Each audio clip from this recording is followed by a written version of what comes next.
Stuff. Keep trying to encourage people to bike and walk, something like that. I muted him. Guy wants to visit his next door neighbor on that street. He's got to drive like 2 miles to do it. But it could just be a short walk.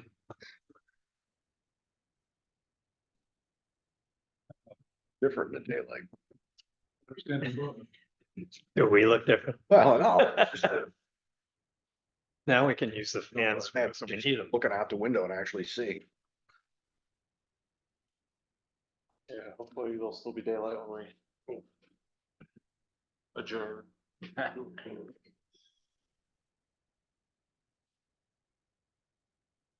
All right, I have 6 o'clock. So I'm gonna call the meeting to order. All right, Nicholas Wanowski, I'm here. Tim Welsh, Here. Tamara Banks, Here. Ruby Brabo, Joe Brito, Justin Schnall, Patricia Incarnation is no longer here. Rupert Farley, Here, Robert Farr, Yeah. Glenn Goldsmith, Larry Gross, Here. Michael Hoyt, David McLaughlin, Here. Ann Palbakar, Kim Progue, James Powell, Matt Rowe, Rodney Thomas, Alan Watkins, Here. Clinton Wells, Here. Kelvin Wilkinson. Here. All right, we have a quorum. All right, next item on the agenda is approval of the March 13th agenda. That's today's agenda. Do I have a motion? the super Farley, so moved. I have a second. Second. I have a second. Any discussion? All in favor? Aye. All opposed? All right. Next item, approval of the minutes from last meeting. Do I have a motion? Super Farley, move approval of minutes. Do I have a second? Second. Any discussion? All in favor? Aye. Aye. All opposed? All right, public comments. Is there anyone from the public here? Any emails, anything? Nope. Okay, moving on. VDOT and transit reporter problem. We have anything on that business? We have one Okay, that Chloe can help with that. Rather than try to explain everything to, I created a video, so here we are. With audio.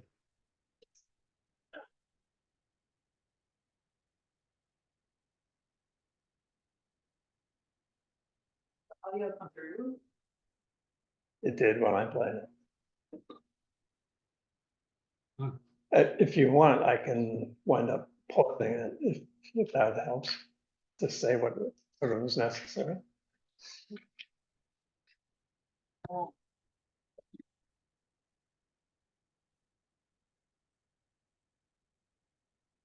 Well, it's a great video. Maybe we can. Not if it doesn't convey any information. Oh, it does. It does. Maybe we can sync it. I'm just kidding.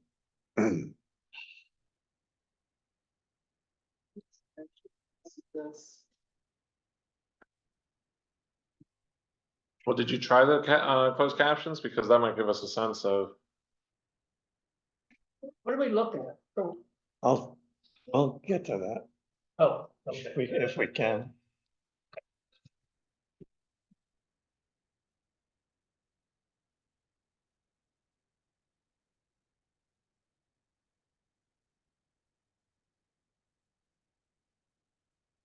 Stuff. Maybe you can explain Exit 130. in the meantime. Okay, like I said, we can potentially try to sync it. Are concerned. So let me just get this. Warrington Road.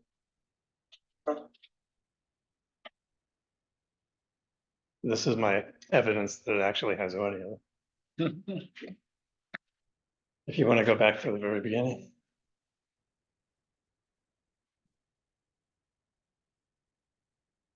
Right, you want to count that?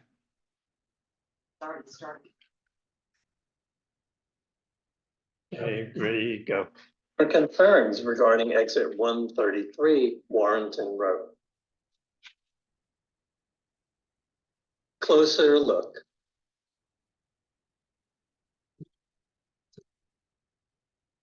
Traveling the two lanes, south and east. Approaching the cloverleaf for vehicles exiting I-95 south. A large mound of dirt and debris prevents seeing vehicles exiting and preparing to merge.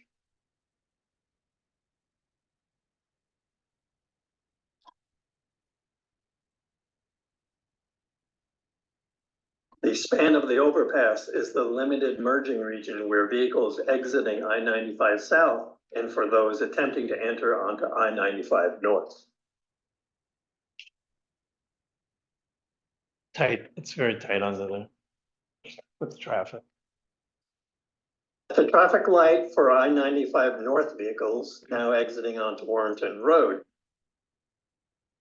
Notice there were 3 lanes there, and across the way, there are 3 Vehicles lanes. continuing south and east will find 3 lanes past the intersection. And then often recognize late that the right-hand lane is only a right turn lane, which causes another unexpected need to merge left because the signage appears late. Signage visible just past the traffic light would have assisted. And that's basically it. As we have, go towards Old Forge. So essentially, there are 3 different issues, the way I saw it, that I wanted to mention. That's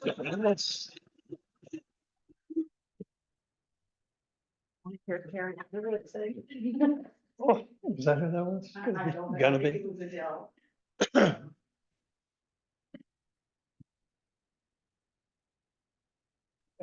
I had a different one. Once you have gotten past the intersection with Sanford Drive and so forth, before you hit the cloverleaf, that is going to allow the 2 lanes to exit to the right to go down 95 south. There's the 2 lanes that are heading towards the overpass. However, there's a large mound of dirt with trees and other debris that's in the way. And not until you kind of really get right on it can you tell whether or not anyone has been coming down the cloverleaf and is potentially going to merge with you. Is that mound of dirt temporary, just during construction? It's been there for 3 or 4 years. So They're still working, they're still doing construction though. they're still doing construction, and if anything, maybe just letting them know that it's an issue will cause it to disappear. But yeah, it would be wonderful and helpful if you could look further away and see that there were vehicles that you might have to encounter. Did I see that wrong, or was there even a merge there? Wasn't it, when that lane came in, wasn't it 3 lanes there? That There lane coming in did not have to merge. are 3 lanes there, and they are still doing work underneath the overpass, Okay. heading in that direction. In fact, some of the barriers that were just placed up there in the last week or so. Mhm. But at any rate, it looks like it'll be potentially 3 through lanes and then maybe a lane on the right. But even still, underneath the overpass is where the exiting from 95 to get onto Warrenton Road is going to have to kind of merge together back and forth with the vehicles that want to get on to I-95 North using the other cloverleaf. I mean, there's not much that can be done to expand the lanes, the merging area, unless I guess you could say if the cloverleaf was larger, but Or isn't what you're talking about routine at a cloverleaf? this is very tight because there are traffic lights right there on both sides of the bridge. So you have stopped traffic that backs up. Yeah. That backs up past the merge between the exit and 17. So yeah, that can be, I mean, I just drove through there on the way here. And yeah, so what Alan's saying is very much a concern. And then the third thing winds up being that when you're at that intersection on the other side of the overpass, there are 3 lanes ahead. All right, and you're in 3 lanes, one of them having been the one that people merged off and so forth. But then once I'm happening is you don't know at that point in time that the right turn lane, the lane that's on the far right is a turn lane. And there's no signage right there or none close enough so that if you were waiting. Now, in my instance, what happened during the time that I was filming, there literally was someone who knew what was going on and kind of merged over as soon as the light changed from red to green. That was the first time I ever saw that in my entire life. But what normally happens, especially if you're not stopped at the light, is there's 3 lanes of traffic going underneath the overpass, going past the traffic light. And then all of a sudden, once they've gotten past the light, finally, there'll be a right turn only sign that is not close. And so all of a sudden, there's all these different cars left again if they're intending to go straight. You have folks getting off interstate that know that that right turn lane exists. They're actually jumping across Right. 2 lanes. And so Yes. you actually have a more intense weave happening. So it just makes it very complex. And, you know, I just wanted to kind of bring it forward so that it could be looked at it in whatever fashion. I'd also argue that having that sign, having the sign moved up wouldn't quite be enough. I would also argue for the road markings that say right turn only.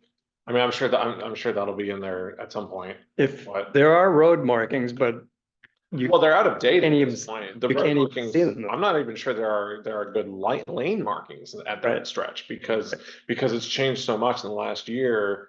Because I know there are still some, because there used to be a left turn at that light, and there are still people who get ready for the left turn and then realize it's not there anymore. Right. So I don't think the road markings are anywhere near. And I would hedge to say that there are people who are always looking so far forward that they don't even consider looking down at the road to see them anyway. Because even on Sanford Drive, months ago, I talked about that issue and, you know, that So is it Still possible hasn't to changed. re-engage the other corner of the cloverleaf? No. On the, traveling north, no, coming to go, I guess, 17 north? no, that's been closed. So that's permanent, that, Yeah, that's been eliminated. How do you get on 95 north from going northbound on 17? If you, we'd have to put it back up. yeah, if you're going northbound on 17, you just take a right. If you're going southbound on 17, you take a left across at that light, Right. Right. take a left. But the stoplight is causing more issues. I avoid 95 like the plague. So I don't. Kind of defeats the purpose of the cloverleaf. Mhm. So, have you reported this to VDOT? Other than right now, no. Yes. I mean, it's kind of hard to kind of describe it. I can give them the link to the video and so forth, but I just, and I can provide that to you as well if you would like. So. What do you think needs to be done? Well, I doubt that the cloverleaf itself will be expanded upon. I think that as far as signage goes, once you've gone underneath the overpass, before you approach the traffic light, if there could be some kind of signage to let someone know that the right-hand lane is going to be a turn lane that goes into short drive. So at the light that's before the overpass, there is signage that shows what each lane does in terms of getting on 95. I think a similar sign at the overpass would also be helpful of showing the through lanes, the right turn only lane, and then also the exit that is coming up. I think because that is confusing. Yeah, I think one of those at the overpass would probably be. Yeah, and anytime there's a lot of traffic, if it was, the end of the day and people coming home from work down 95, exiting onto 17, and there are people trying to go north on it, underneath the overpass where that merge area is, it causes backups all the time. And so, Going into the summer, who knows what's gonna happen with 95, and that's a pretty busy stretch of road to go take Route 1 past there. then add to everything the fact that there's the 18-wheelers that are right there in that area. So, Does anybody know why that northbound 95 to northbound 17 loop was eliminated then? Accidents. They underneath the same yeah, problem. on the other side of the road. they had a merge problem on the other side heading in the north and west direction. It's the same thing on Route 3, the Cloverleaf once the traffic hits a certain volume, then there's weaving going on and causes accidents, so they had to back off the clover lane. The preliminary plan had a flyover northbound to northbound, but Yep. got cut out. So now we have a triple left turn lane. They'd have to do a flyover. It's on about a minute and a half cycle. Yeah. So it's always red if you're going south on 17. Well, I mean, same thing should happen down at Route 3, westbound and northbound. Eventually, I mean, that's the next thing. That's what we gotta be doing. Yeah. That's what we gotta be talking about. They can't. We traded one evil for another evil. Traffic light with three turn lanes. You know, 5 steps forward, 10 steps back, or 10 steps forward, 5 steps. Okay. It seemed like a dump truck would be a pretty easy solution to at least half that problem, right? So you could see what's coming. At least if you're traveling south, you know, one dump truck load of dirt, just to let that berm down. It winds up being around 12 feet high above ground level. How much do you need to get clearance to see? Because it's raised on the way down, right? I mean, Coming down from the highway. it's because of the fact that there are the trees in there, you know, and everything else, and there is debris and everything. It's a visual problem. If it was leveled more so that there would still be drainage available, then it would definitely wind up solving that solution. Several dump trucks, Yes, several. still cheaper. I mean, they're Down the still road. working around that area a lot, but not right there. They're working on the other side of the clover leaf. All right. Okay. Yeah, good video. Yes, feel free to send it to me and or the report problem. Okay. That one gets immediate attention because our resident engineer will get that. And Okay. I'll have the ones that are replaced. Okay, I'll do that tomorrow. Thank you. I got one, Spotsy Caroline County line 17. You feel like you're gonna wreck the truck, as soon as you go down, I mean, it's right at the county line, it's almost a drop, feels like a loaded truck. It's kinda sketchy down through there. My boss takes that route every day, Yeah. so I'm pretty sure she Yeah. knows. From, it's really the worst is, south, you know, you get towards Tappahannock, Fort Walton. Right at the county line. It's a great video. It's a great presentation. I liked it. I like the way you put it together. But just for the record, that's an intersection that I use frequently. My wife uses twice as much as I do. And neither one of us have ever noticed a problem. So, though you pointed out some deficiencies, I have to say they're minor deficiencies. And I think VDOT could use its money elsewhere. At least to share about what the final it's gonna look like, because there has been some mention, so much construction there, it changes to.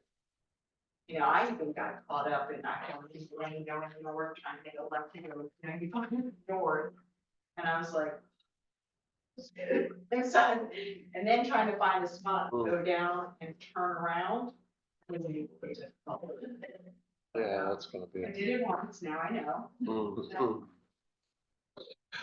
So, any other VDOT transit Well, report? I got a question, when's the final finish on that? Not check on the date. It just says summer 2024.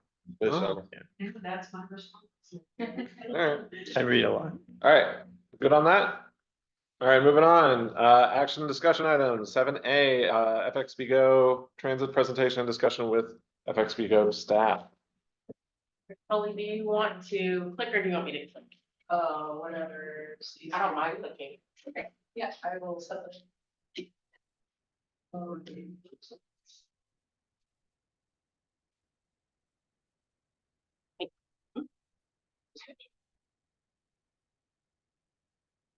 All right, well, good afternoon, everyone. I'd like to say first, thank you for allowing me to come to present to you today. I'll be talking a little bit about the transit in general, but specifically talking about Fredericksburg Regional Transit.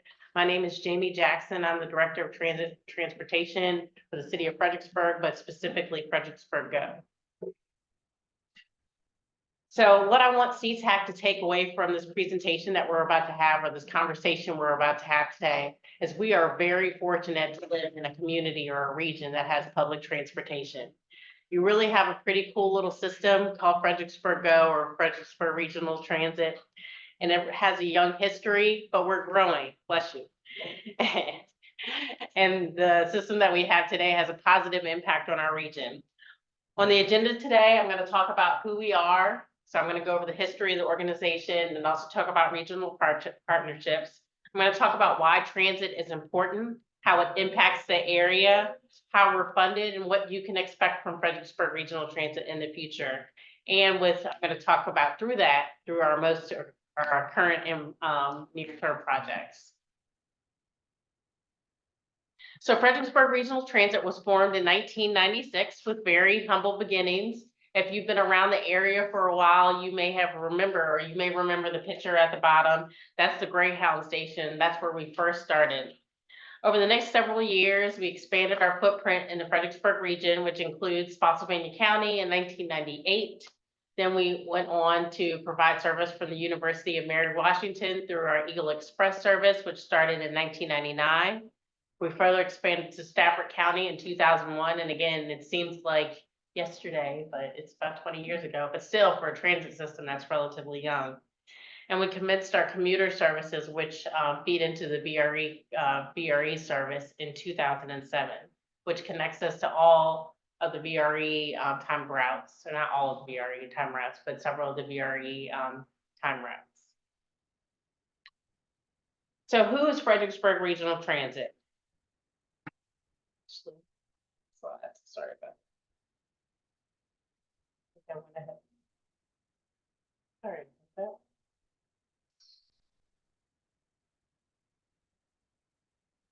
So who we serve? So we serve 3 jurisdictions, and some of you may remember that we used to serve Caroline County as well, King George, and that was a long time ago that we served King George. Well, relatively long time ago, not so long ago, Caroline County.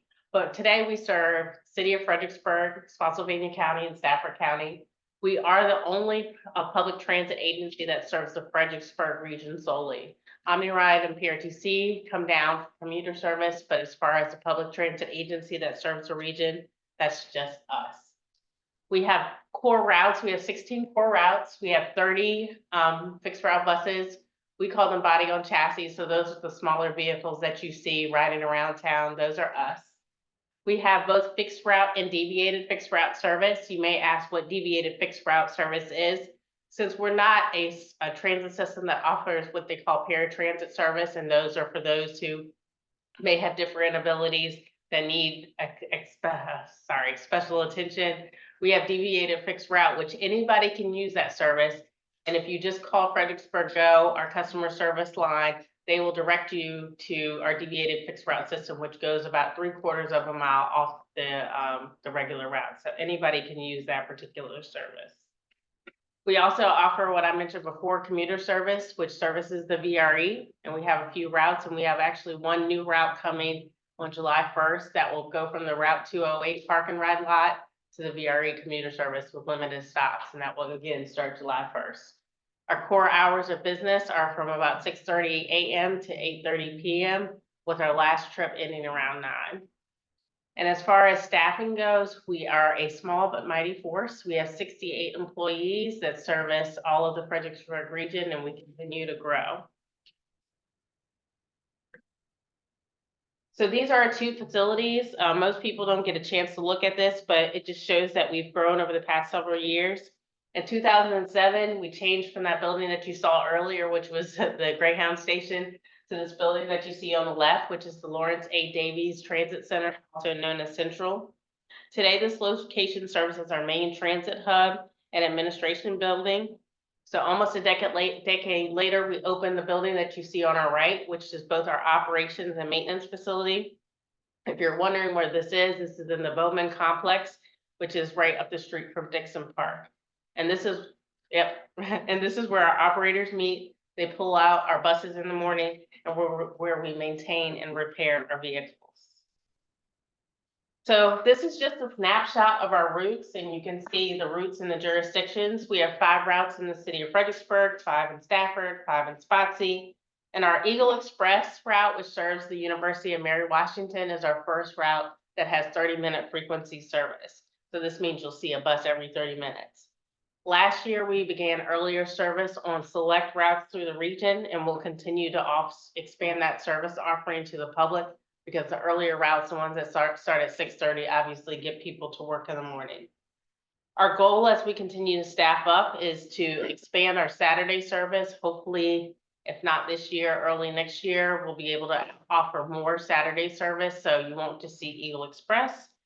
And at present, unfortunately, our commuter service is suspended. That's because VRE ridership has been a little bit lower, so we need to make sure we have enough ridership to feed VRE. But we do plan to begin opening up that service to VRE in the very near future. And as I mentioned, we have one route that definitely starts July 1st or around July 1st, whatever that Monday is during the week. So we partner with a variety of localities, colleges, and agencies to connect our transit throughout the region. So here is just a snapshot of those that we either connect with on the left, or we partner with, one, of course, which is FAMPO, and the committees and subcommittees that it offers. We actually have one of our board members, Tamara Banks, is here, obviously on your group. She helps support FAMPO, but we also have members like Foley as well, who attend and support those meetings through FAMPO and FAMPO membership. Our Public Transit Advisory Board is our PTAB advisory board. We call it PTAB. They give support, guidance, and direction to transit staff. They also are further divided into committees that tackle specific issues within the system, similar to what y'all do here at CTAC. So they look at our mission, goals, and objectives. They look at operations and oversight, and also services to the underserved. Our main committees, and we also have partnerships in market. So let's talk money. Everybody always asks, how are we funded? Because everybody wants to know, how much does that fare contribute to the fare box? And actually, most of our funding comes from the feds, the Federal Transit Administration. As you can see in the pie chart there, our operating expenses are split by the feds and the localities. Our capital expenses are leveraged by state support at about an 80-20 split. The key takeaway is that our funding is leveraged by the local dollars we receive.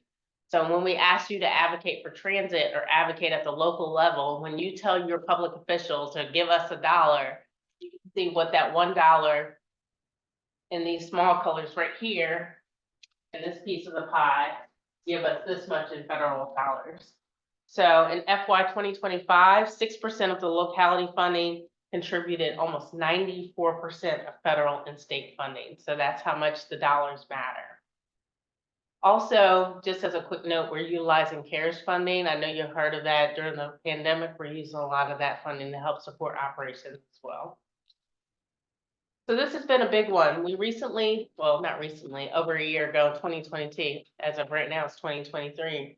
We received a grant from the Department of Rail and Public Transportation to offer zero fare service. However, how we explain the service to the public is fare free. So the customer does not physically have to pay a fare. So there is a fare basically being charged, but it's paid for by a grant from the state. In February 2022, we've seen a significant increase in ridership since we reduced the barrier for people to ride transit, which is fare. So when you have to pay, and you may have to pay for a trip there and a trip back, that's a barrier. So we were able to remove that barrier. What we'll be doing in the next couple of years is actually going to the localities, which I mean, when I say the localities, I mean the Board of Supervisors and City Council, to see if they want to continue that program where they would offset that expense. And one of the things that I usually tell people when they say, well, people should pay their fare. Well, if we can reduce a barrier to transit, which is the fare, you might have a better experience, whether it's at a place where somebody works, it could be the local Starbucks, it could be a hospital, it could be the grocery store that you attend. Because just think about it, if you're making low or reduced wage, let's say $7.25 to $10 an hour, if you're spending $4 to $5 to $6 on transit every day, that's a good chunk of your money. So when you think about, hey, should we advocate for spending this money? When you see those empty cashier registers at Target, you gotta reduce that barrier for somebody to be able to effectively go to work. So this is our ridership. What I want you to take away is these lovely lines in the blue, that we've had an increase in ridership since we have reduced post-pandemic, and some transit agencies have not recovered since the pandemic, and their ridership has remained low. Our ridership continues to increase, and if you went to Fredericksburg Go today, you'd have seen that the parking lot or Fredericksburg Go Central was full of people. And this is a good sign for what has occurred with transit and some transit agencies post-pandemic. So our projects, I'm going to go over these very quickly. So if you have any questions, please feel free to let me know. But one of the biggest things that we've done is our rebranding. We used to be called Fred. And if you are young enough, I'll say, you remember that movie Drop Dead Fred? That's what it reminds me of, and we don't have that anymore. So we're Fredericksburg Go, we're still called Fredericksburg Regional Transit, but we've changed the moniker from Fred to Fredericksburg Go. And this is just showing our before and after as it relates to our branding. We've also changed our bus design. One of the things that is important to all of us in the agency is to ride with dignity. So even though our buses are great, when you're choosing to ride transit, you want to ride in a bus that looks like something you want to ride in.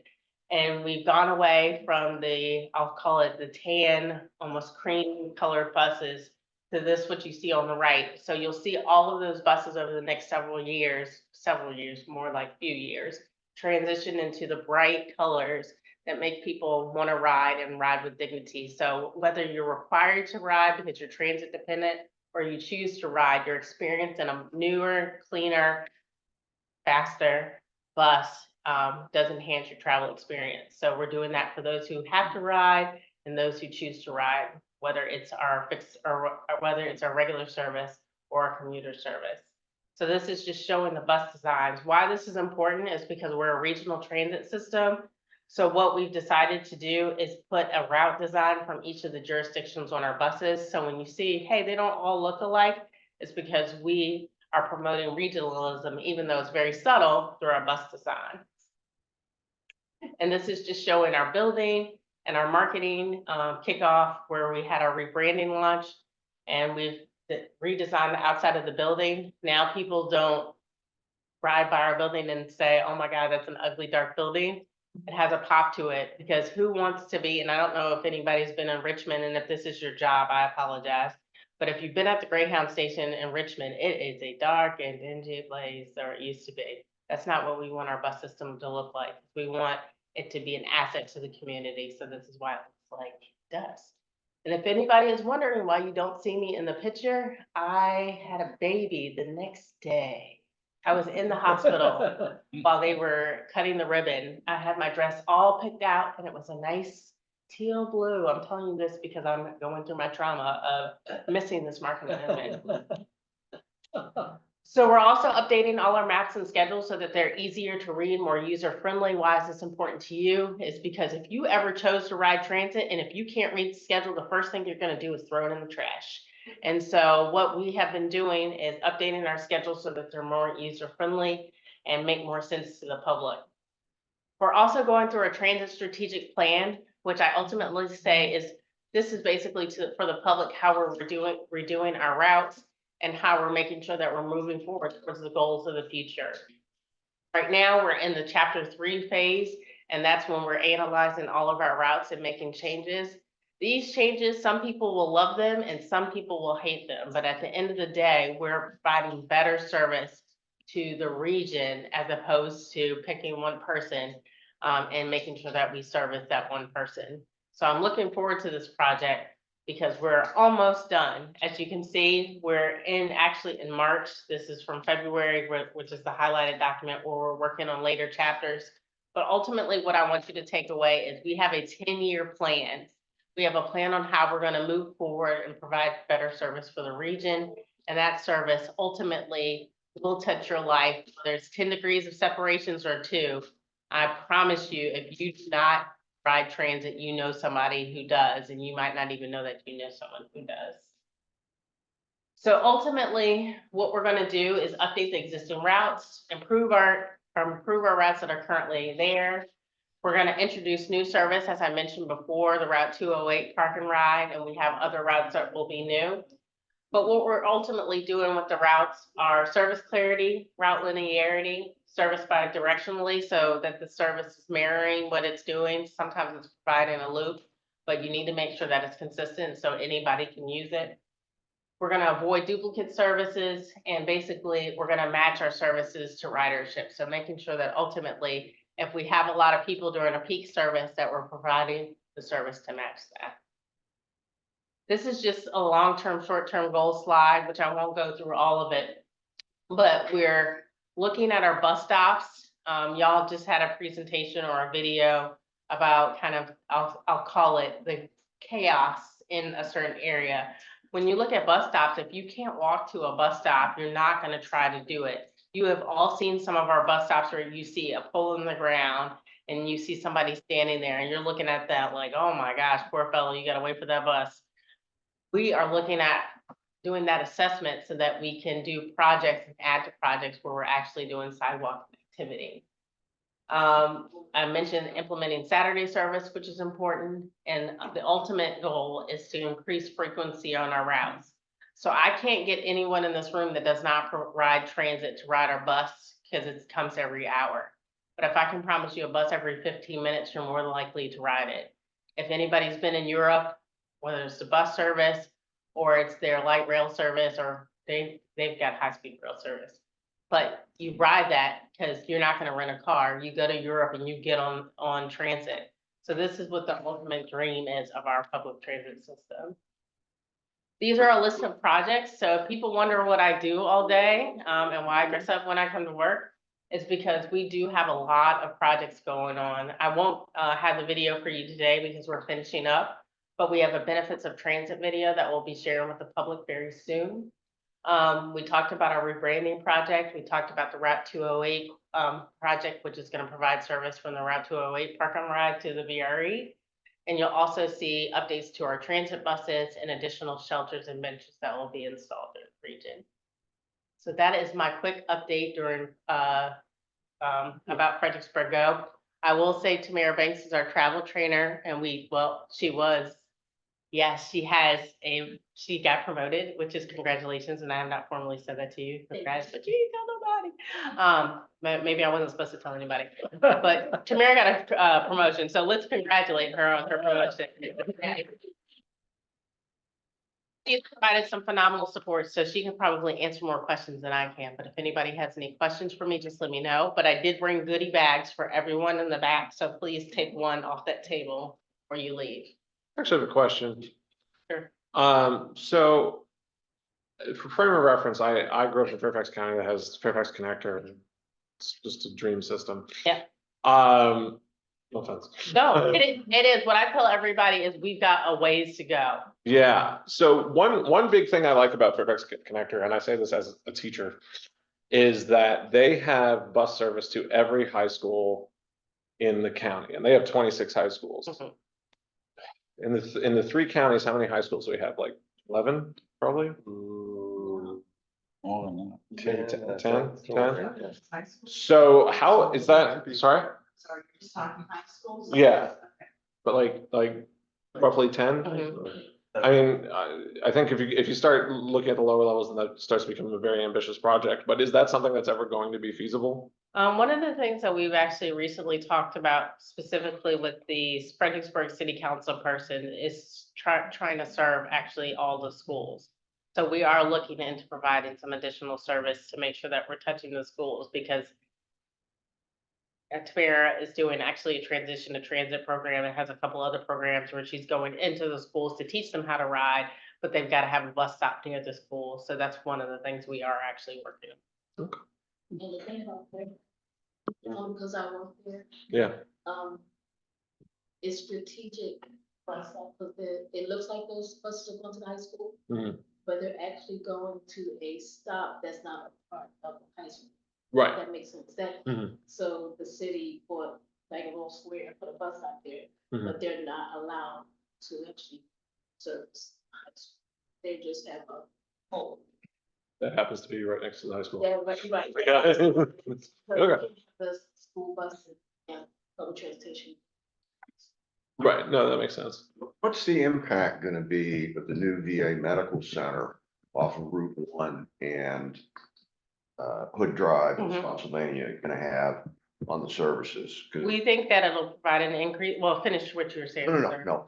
How much of an impact is that gonna have on your services? Are you gonna, because there's gonna be a big demand for that facility, Mhm. and if you're expanding, that would be a natural place to look. Yep, it's already in our plans. We actually were part of the, I'll say, design phase where we'll have a bus shelter specifically there. So there will be a shelter there, obviously for our veterans, thank goodness. And we'll also have 2 dedicated bus spaces that will be near the facility. So one of the things that may come up, somebody may ask you or mention, they say, oh, the bus stop is not right in front of the building. Well, we've noticed that when we are in that traffic area, it just causes more chaos to hospitals in general. So we will have a bus stop, a bus stop there that at least 2 routes are possibly. So we do expect an increase in ridership. What that will be, I don't know.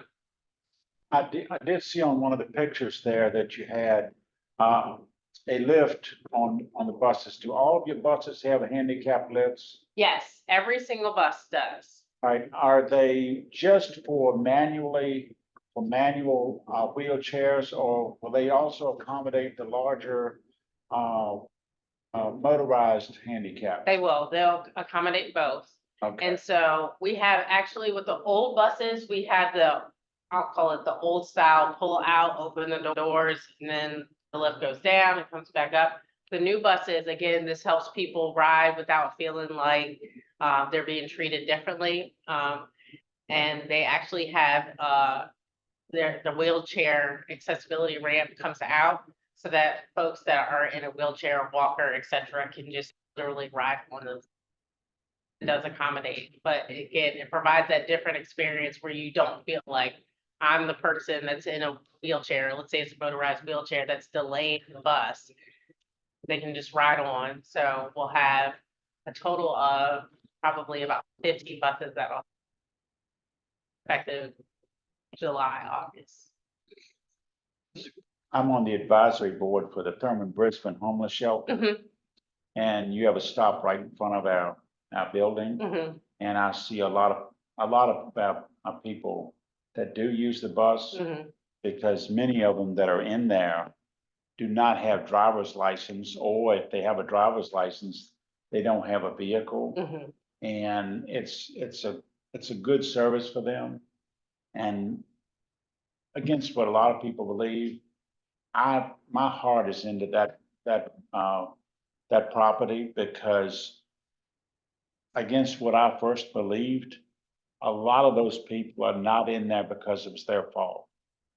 They're in there for reasons that was beyond their control. Mhm. And they use the buses more than probably Yep. average people do. And that's one of the things that we like to hear and like to highlight, that, some people have misconceptions about bus riders and who they are and why they are in the situation they have. But just like most people, I'll say many of us, may not be many of you, but many of us, you could be one paycheck away from a financial disaster or not having a car payment. If you think about it, it could be $300 to $700 a month, and that may not include insurance. And if you can figure out a way or have a way to not have that expense, that's a big deal. And if you're if you're working off of minimum wage, you're not even getting that $700 a paycheck. So, or in a paycheck is 2 weeks. So just, to your point of, Yeah. we're here around this table because we have options. And we should advocate for projects and programs that give people options, because ultimately it has an impact on us. When your strategic plan is complete, does it have to be approved by the city council? Yes, it has to go to the city council. It will go to them the first meeting in June. So feel free to speak out and say you support. Yeah, will there be an additional public notice that you're done with it and it's available for review? Yes. Okay, how will that be advertised? So if you go to our website, the information will be on ridefxbgo.com. But also it'll be advertised through the normal city council channels that it'll be public. But we are actually doing public outreach, starting in March. So you may see information similar to, and I believe Polly is gonna do a presentation about how she does outreach. But we're at our bus stops and we post out to the public literally how, the next phase of public involvement and engagement. So we will be engaging the public.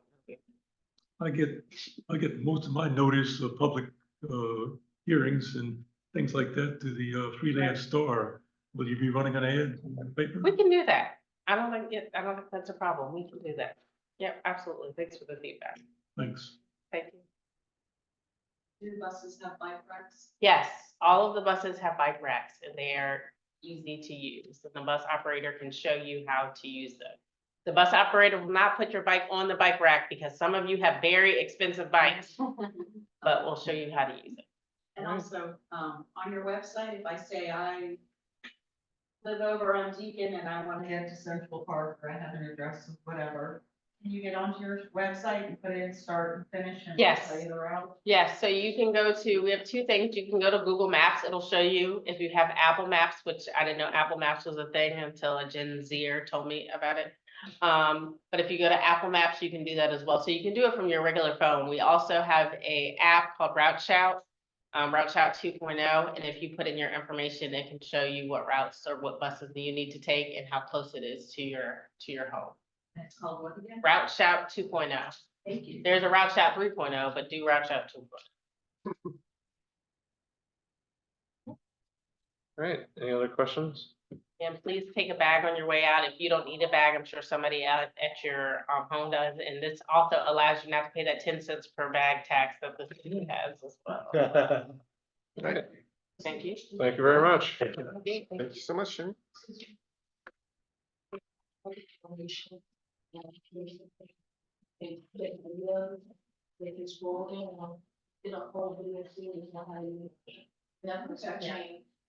nothing's changed. Nothing's So you could, it'll be step by step, download it, how to use it, all the. And that's also an app so that the person standing outside could. It's an app? Yeah, it's an Yeah. app, yeah, but this will tell you like all the, bells and whistles. Our video will show you how to use it, but if you go to Route Shout, you'll be able to find it. And that's on all of our schedules, so if you forget, it's on our schedule. Thanks. All right, thank you. Coley, Yes, you're up. thank you. So, yes, just last week I was, doing outreach at what Jamie mentioned as the central station. So this is inside the Lawrence A. Davies Transit Center. And there are goodies as well. Yeah, so I had a great time. I talked with over 30 people that day, and it was, I think, exactly 1 week ago today.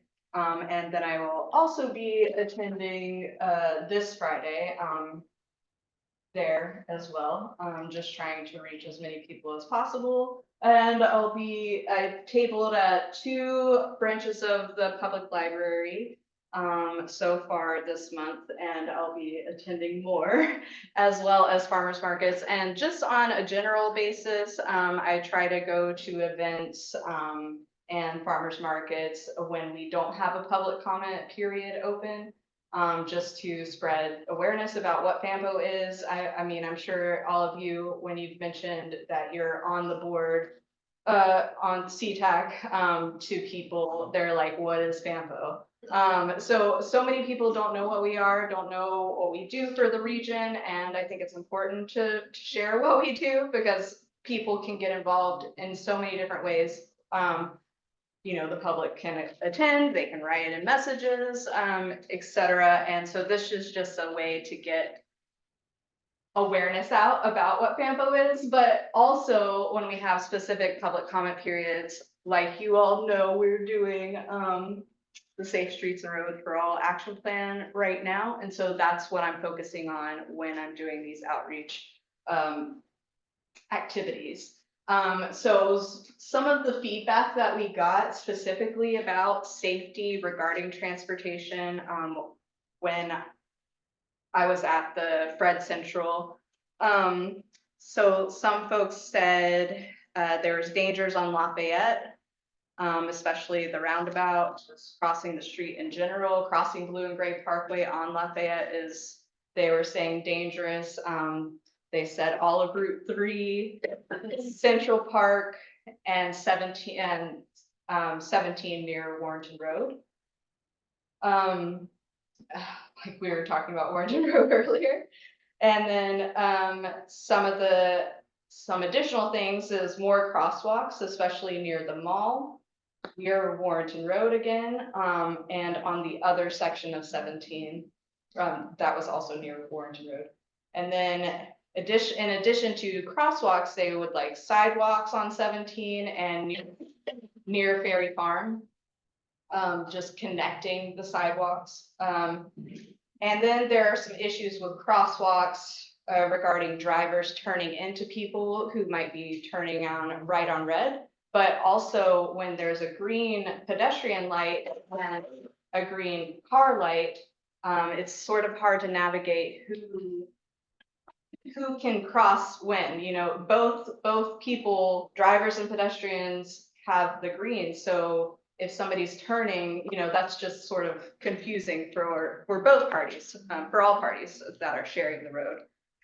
And then there were some suggestions. Of course, it's great when people give suggestions about just general aspects of the bus.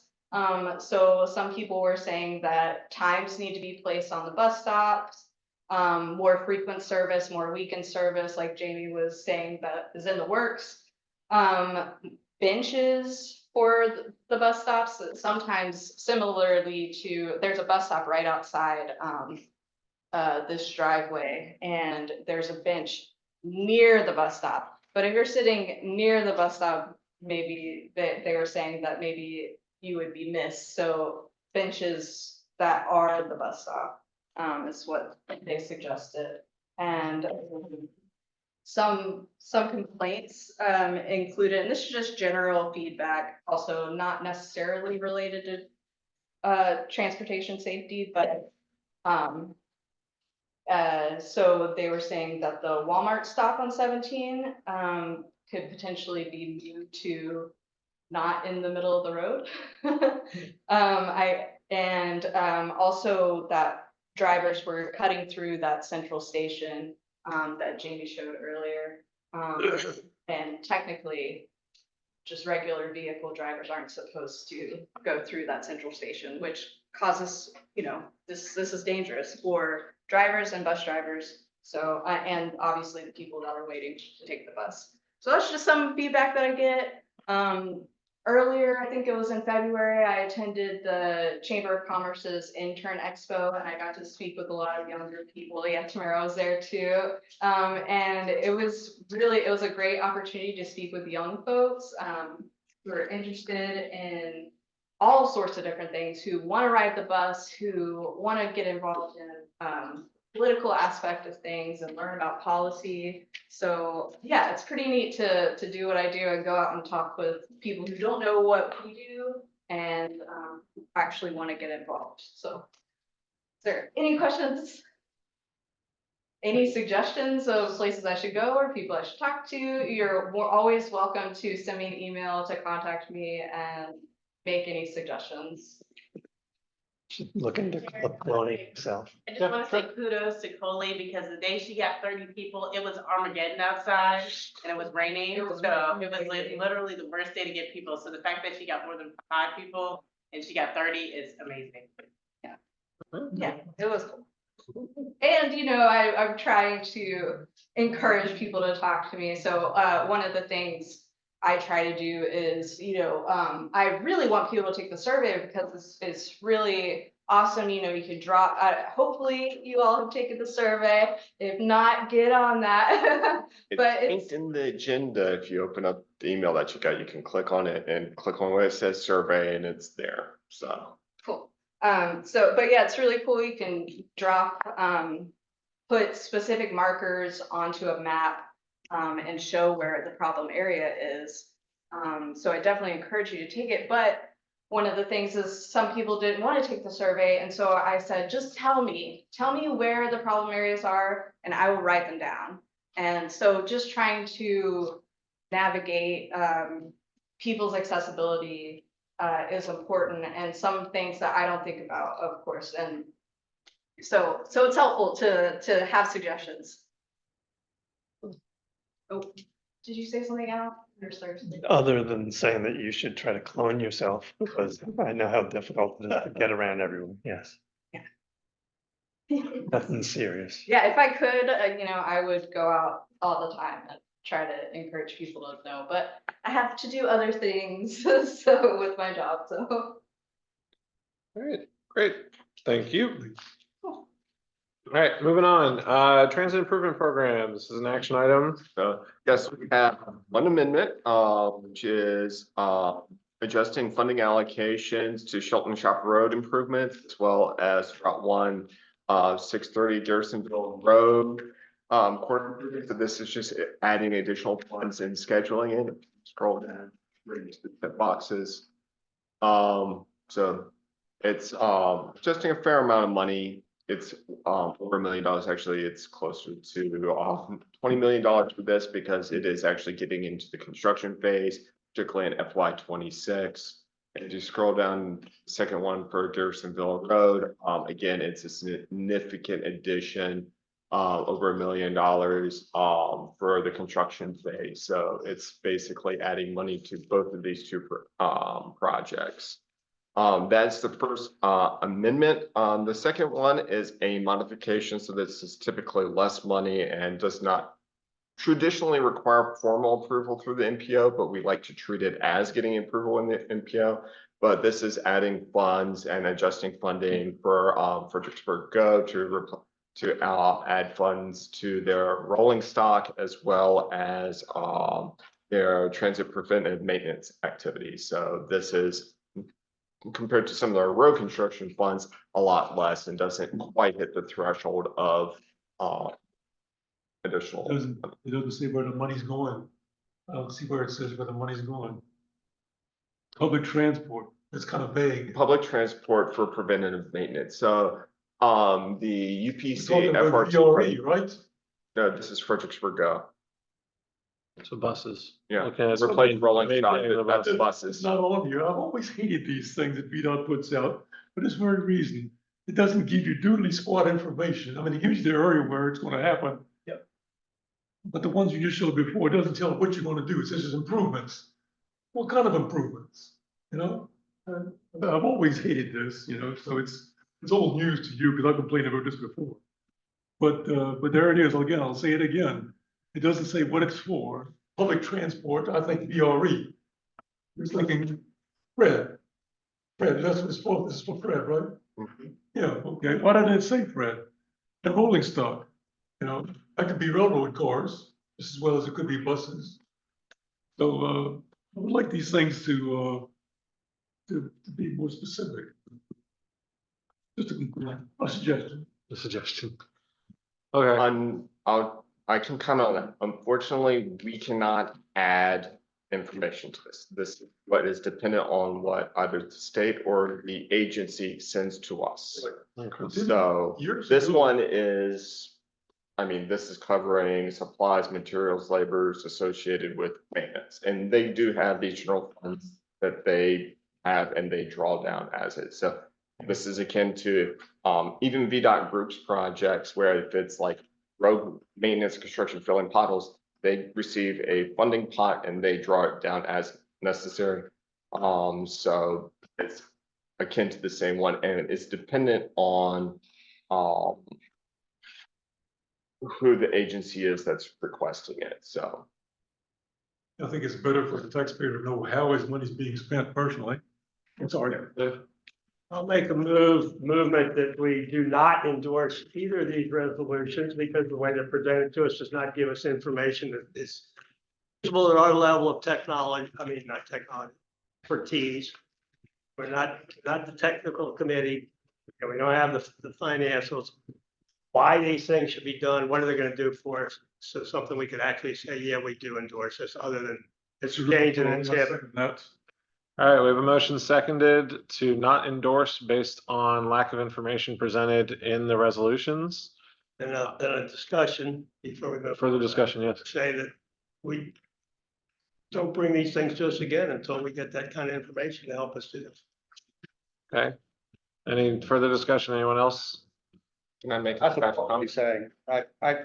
Especially for things, I think a map would be handy for some things, just to give us an idea of where they're talking about this happening, so that as a citizen committee, we can relate better to what he's saying here. So if I can make some argument here, what I would argue for is that I feel like not endorsing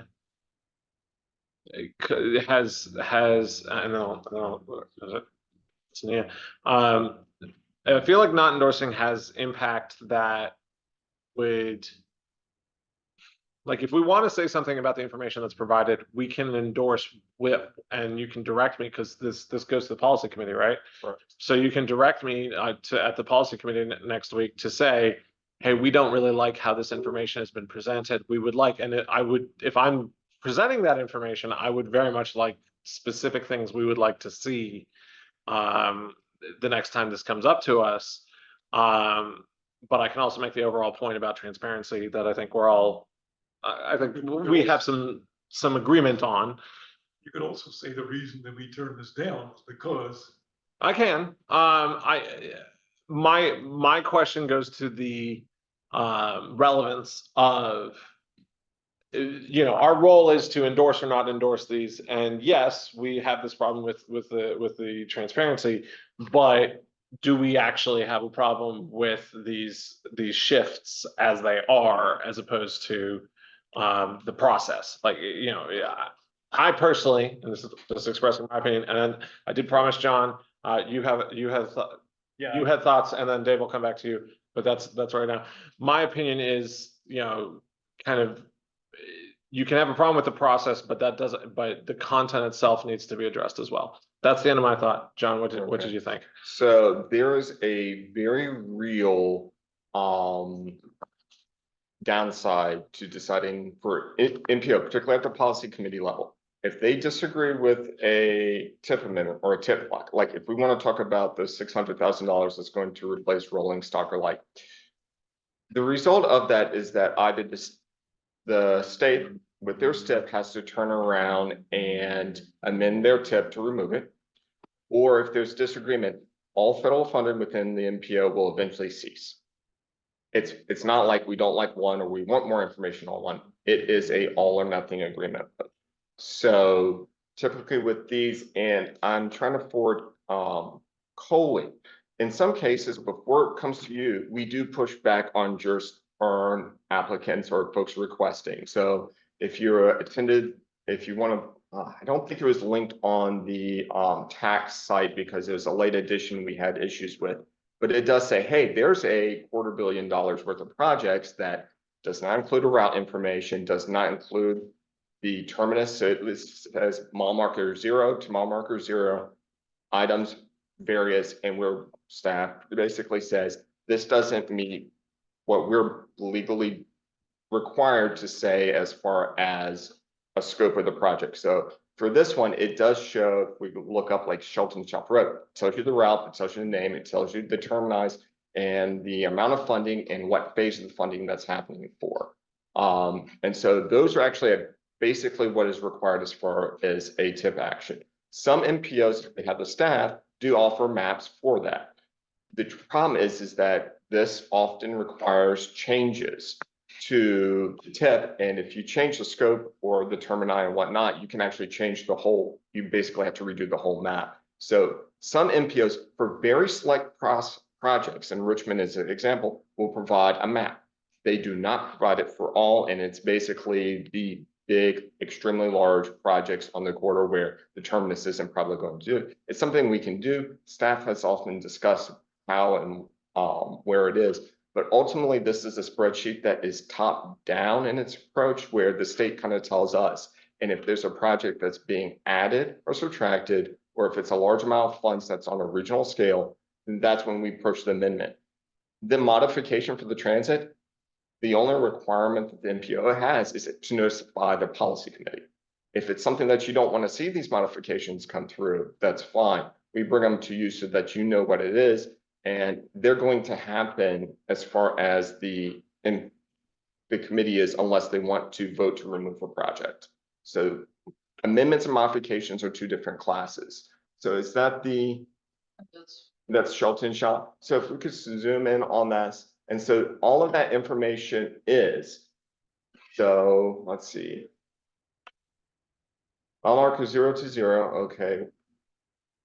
So this is the one that we pushed back and basically said, hey, the state has to go back and fix before we do. So staff does this, but unless there's another issue beyond something like this, if it's just replacing rolling stock, they provided us basically the required level of information to proceed. If not, we don't even bring this to the board. We say, hey, we got issues with it. So this is a case where we do require more information, but we can't just keep coming back to keep asking for more and more information because it's useful beyond what is basically required in our TIP.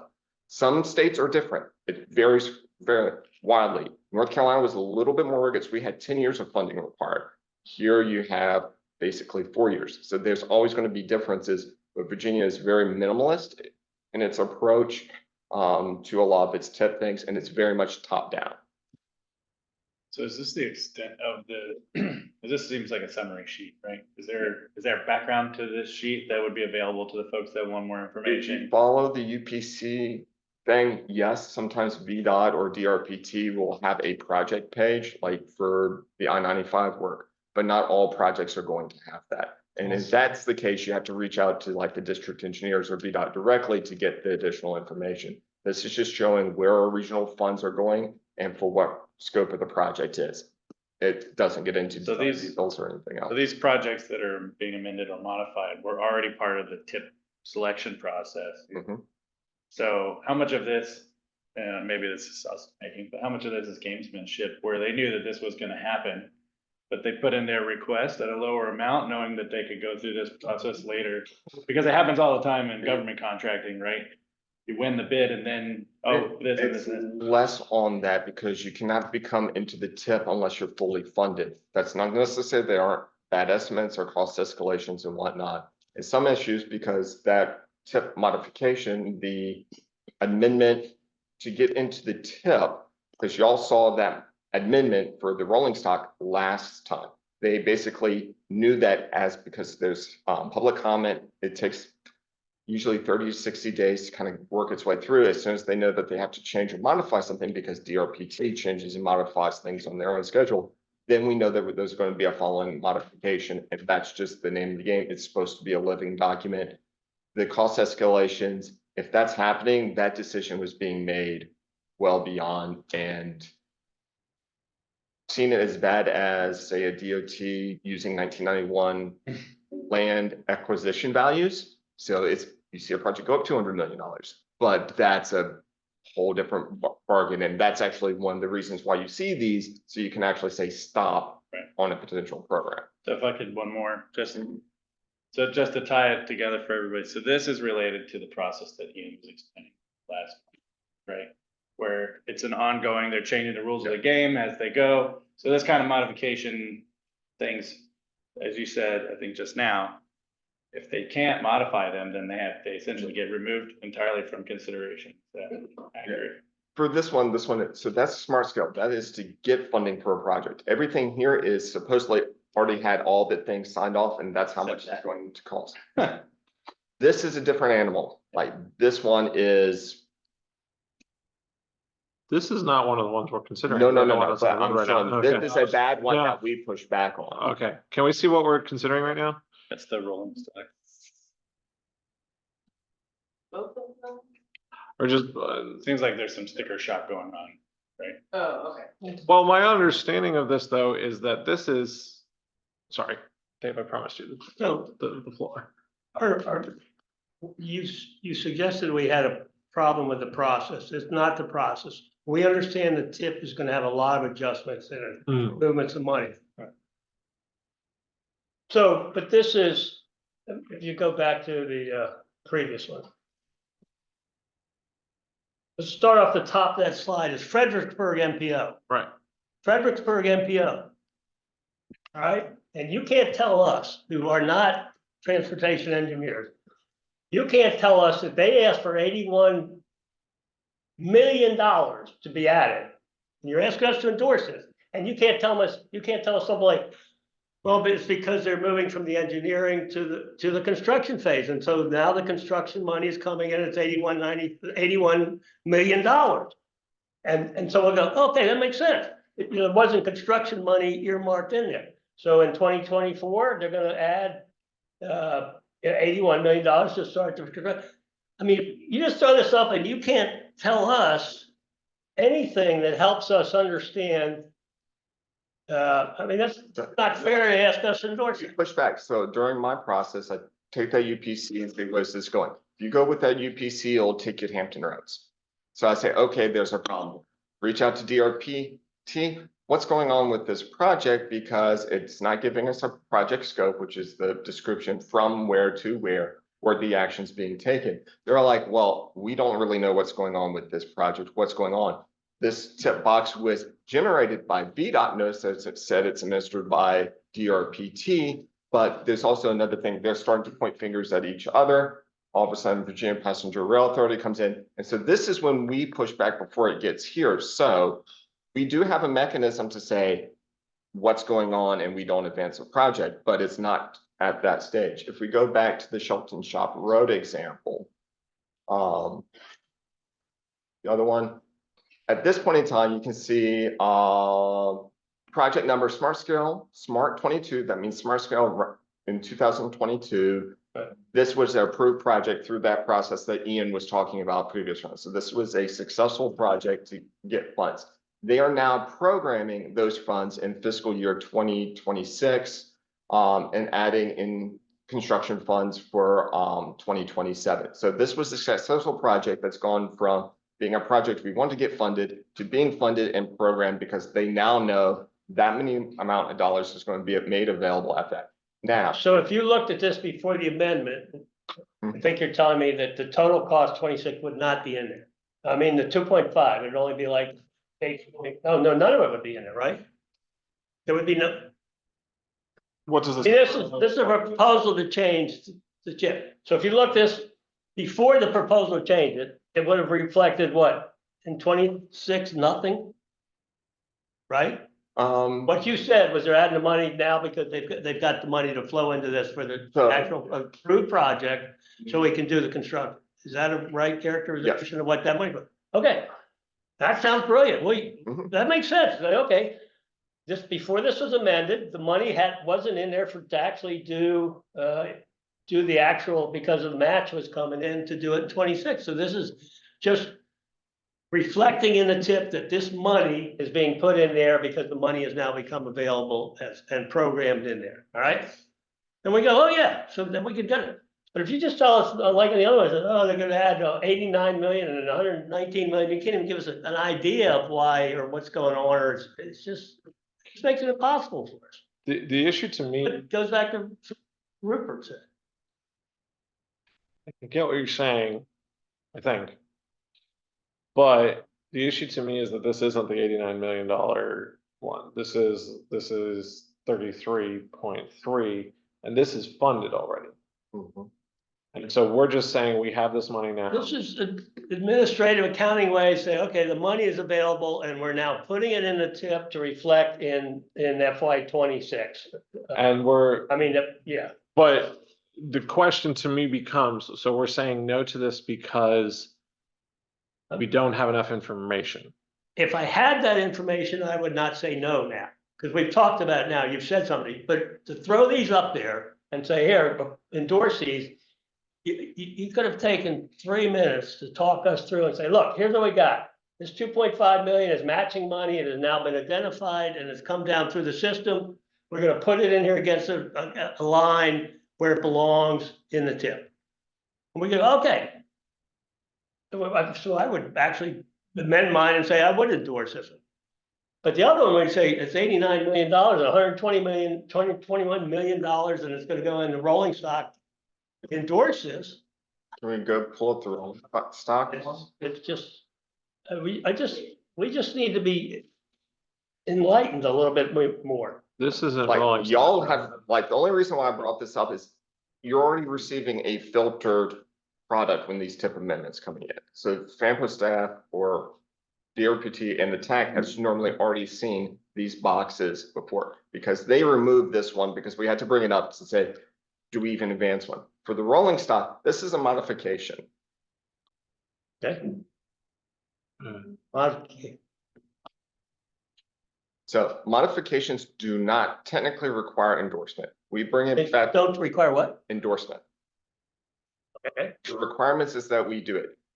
FAMPO has traditionally said, let's sign off on modifications anyway, because Virginia has a less clear understanding of that. So for this one, it is using DRPT, Federal Transit Administrations, and that FRT 302 is a standing transit kind of funding pod that's designed to replace rolling stock. So it's saying we're replacing rolling stock, which is the vehicles that has met its useful life.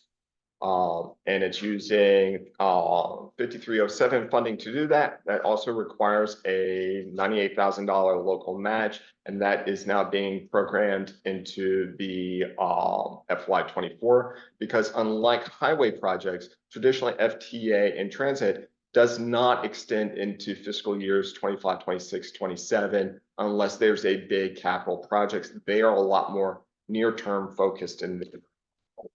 So when they come with changes, it's a much smaller window with it.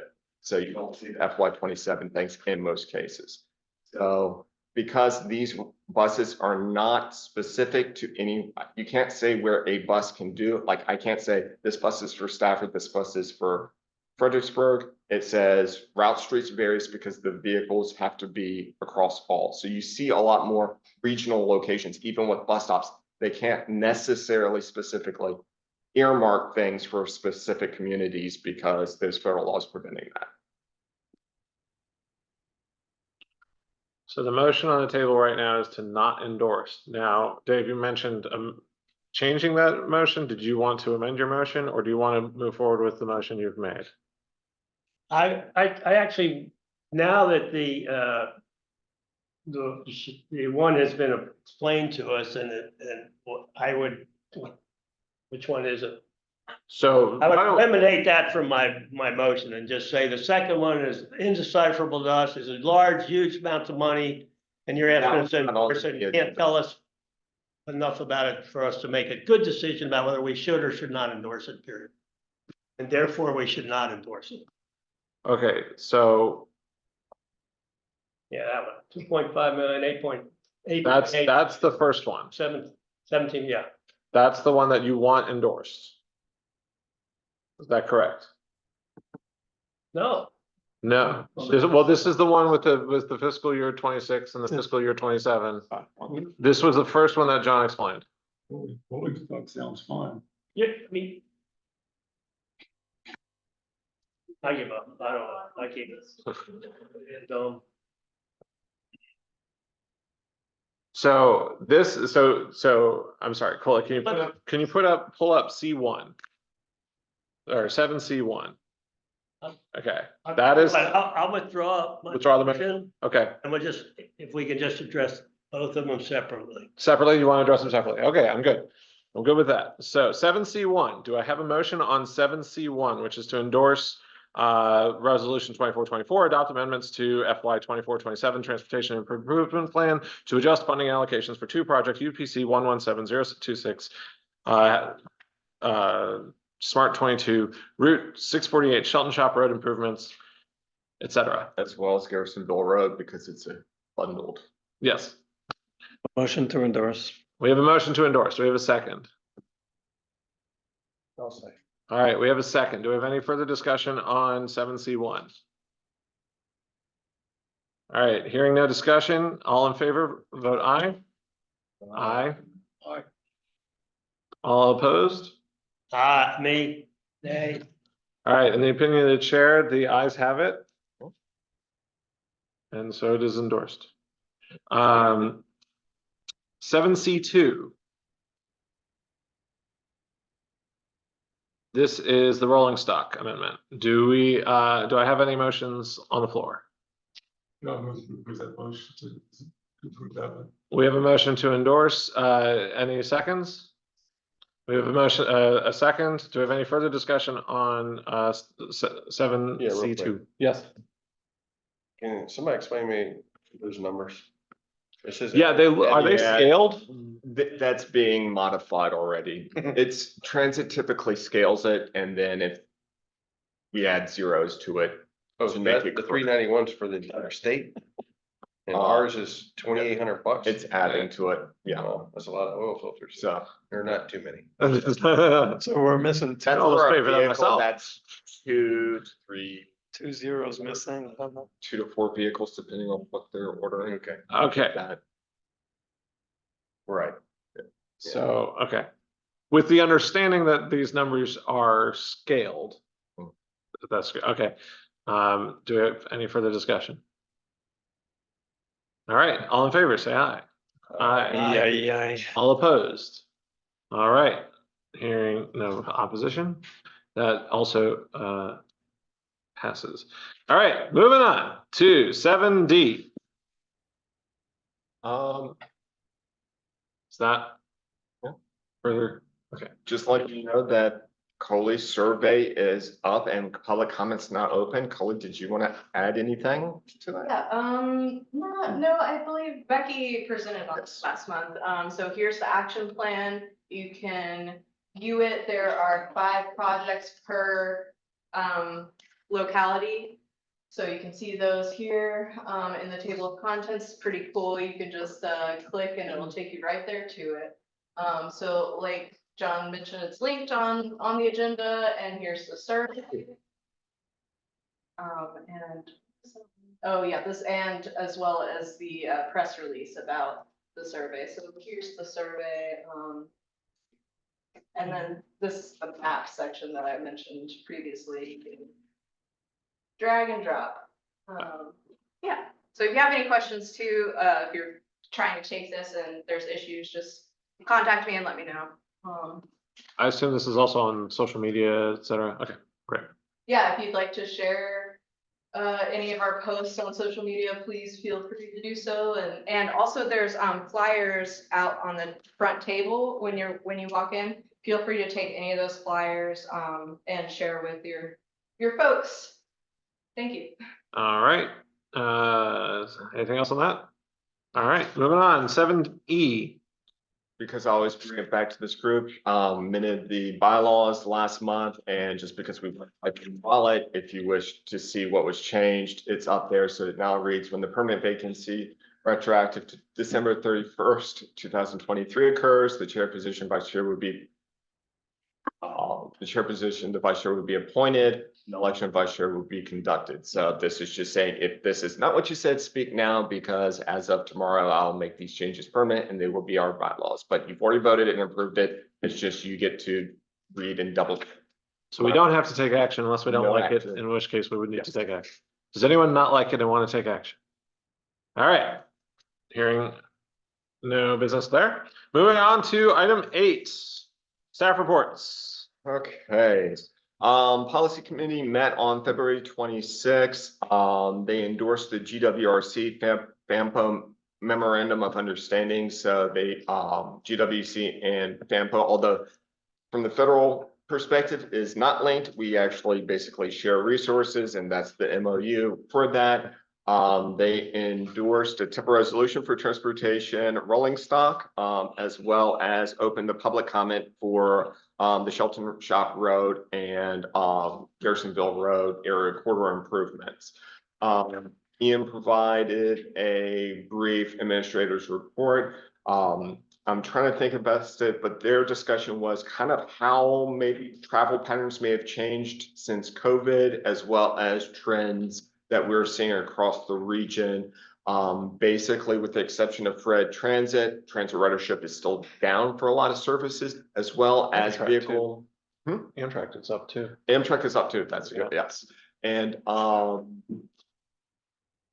personal transportation, VMT, so vehicles in your cars, are actually still down as well. They are actually about 10% less than pre-COVID levels. Truck traffic is up a good amount, so that's still above the norm. So actually, it's not 10%. It's that, and that is actually tracking with national averages. So we are basically, we are kind of the same in a lot of those. So you're seeing kind of less, a little bit less use there. And so the policy committee had a discussion about that.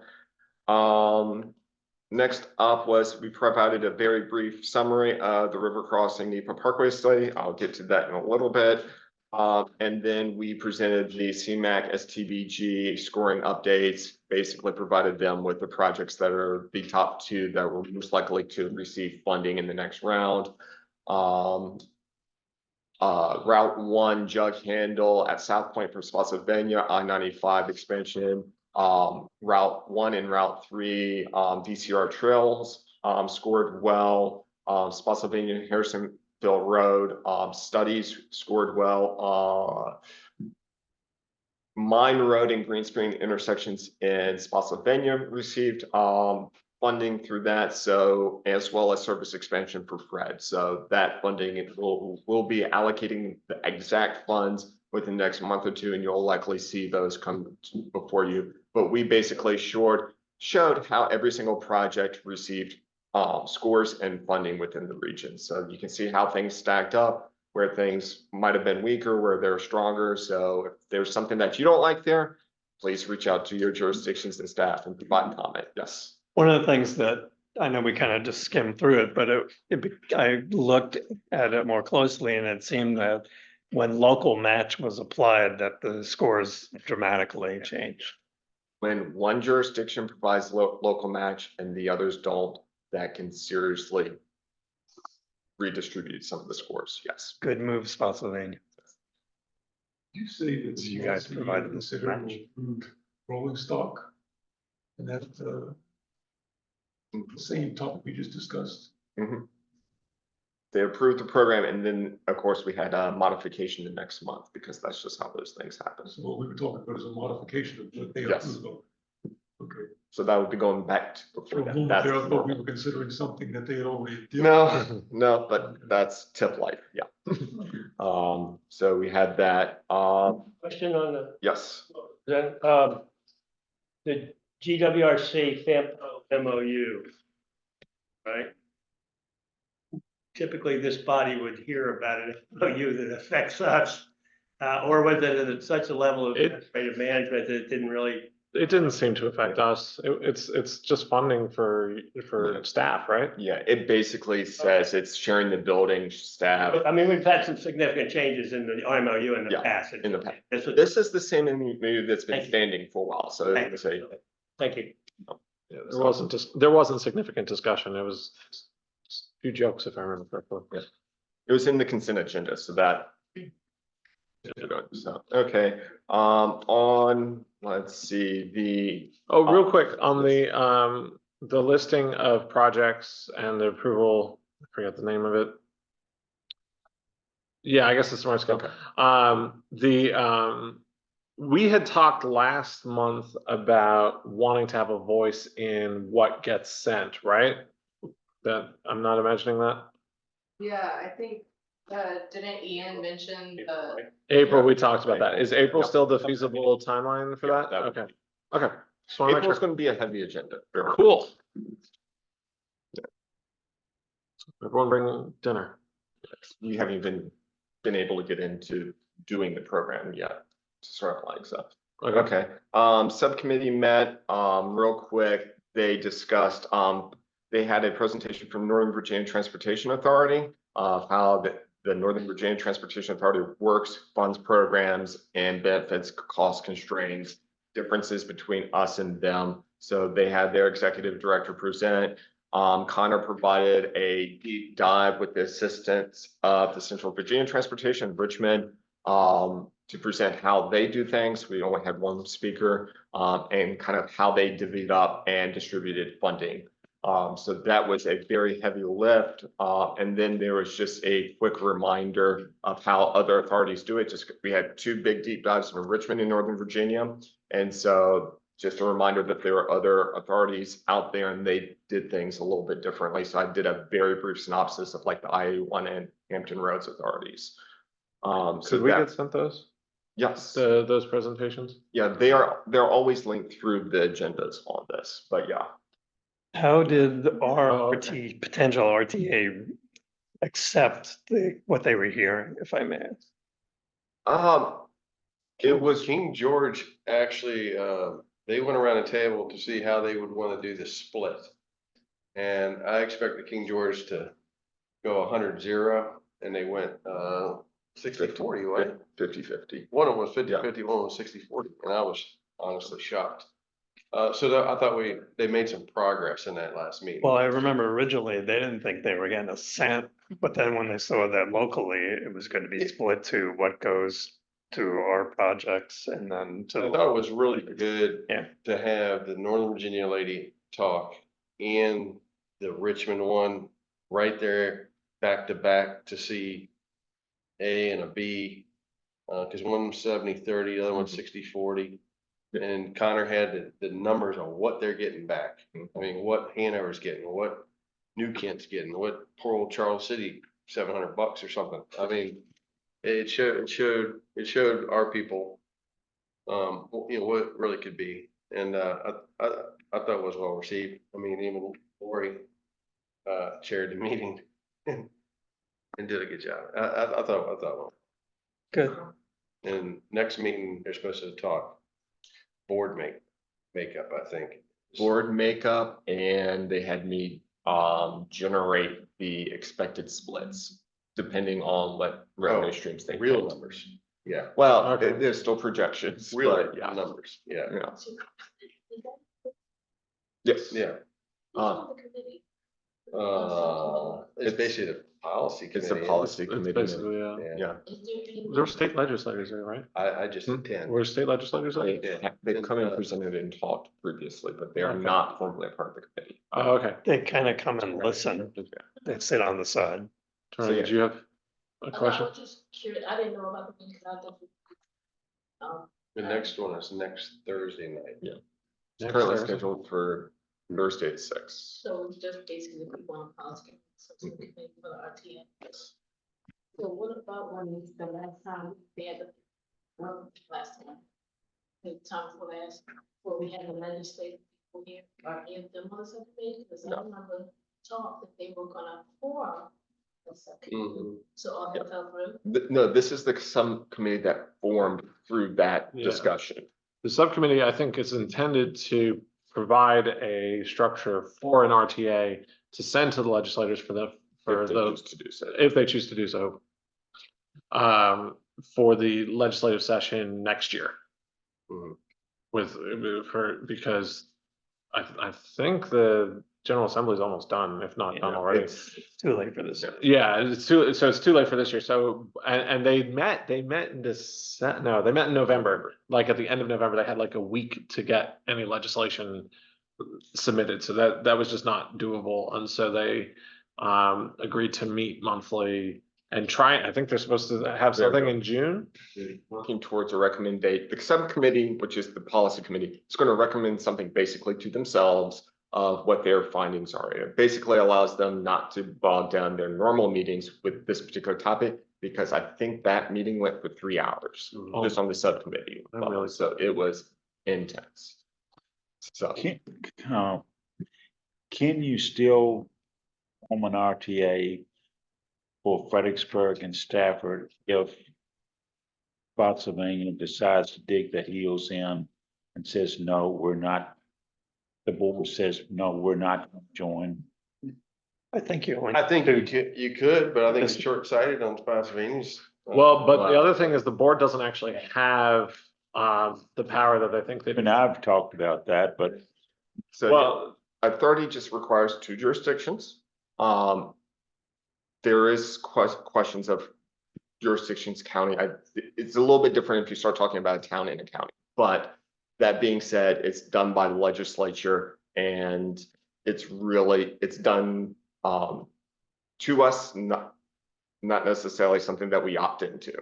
So Yeah, if the general that's the assembly, reason why the discussion was taking place, because we were being forced and There was- potentially There was forced it. discussion. if the general assembly says there's an RTA, there's an RTA. And then It doesn't matter what the there were board of supervisors discussions says. of maybe going in and being able to opt out. Mm. Wasn't there? Potentially, depends on how it's set up, because you can have qualifications. So if you look at the I-81 corridor, there's actually specific towns or cities that are along I-81, but they're not actually close enough to it. So they're in the planning district that is in it, but they themselves are just outside of it enough. They're technically not in it, in a very weird situation. But generally speaking, I think the RTA comes down to who wants to raise taxes on somebody or not. That's what it's all gonna come down to. At the end of the day. Well, I mean, it becomes more complex than that because it's the general assembly. Our boards of supervisors. do No, not I'm have talking, the if we're input. gonna get local support. Yeah. It's gonna be the local supervisors. Are they willing to up somebody's tax? And that's what it's gonna come down. I mean, we can work out splits and makeup and all that stuff, but when it comes down to what taxes are we gonna increase? Yeah. That's where the rubber meets the road. If he's been in the same meetings I've been in, the supervisors are saying, we're not raising taxes. Well, there's even talk at the RTA subcommittee. They're kind of waiting to see what General Assembly does this year, because that's still really up in the air. I mean, the governor's talking about a 1% sales tax. In other words, is from the supervisors, they want an exit ramp. Yeah, I mean, there's a wish list over here too. Yeah, An exit ramp. right, yeah. Yeah. But we have tremendous, Listen, we are not this longer than this, we're not gonna all the needs we have, but solution issues without it. I don't think. no, I agree. Well, yeah. I don't think we might have solved it with them, but we're definitely. Real quick question, the subcommittee meetings, are those broadcast online as well? Yep. Okay. if you go to the policy committee page, you can see that there's an extra tab, because it's a part of the policy where the subcommittee is. And so if you scroll down, you see it's noted in that, and then it has a Okay. clip there that you can bring up all the information. So, Will we be able to watch it live though? yes, you should. Okay. Okay. Thank you.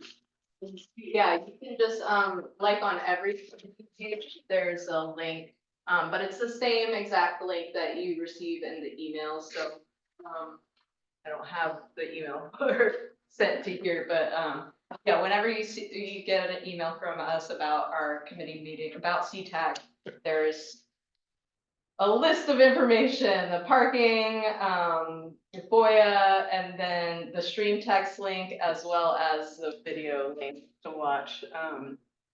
So it's the same link. You could just go to that same CTAC email and put a link and it'll open up the meeting. And just be aware, because they set when the next meeting is at whatever that meeting, it's a floating point. It's not a set every month type meeting. So you'll have to come in and say, okay, when did they set the meeting?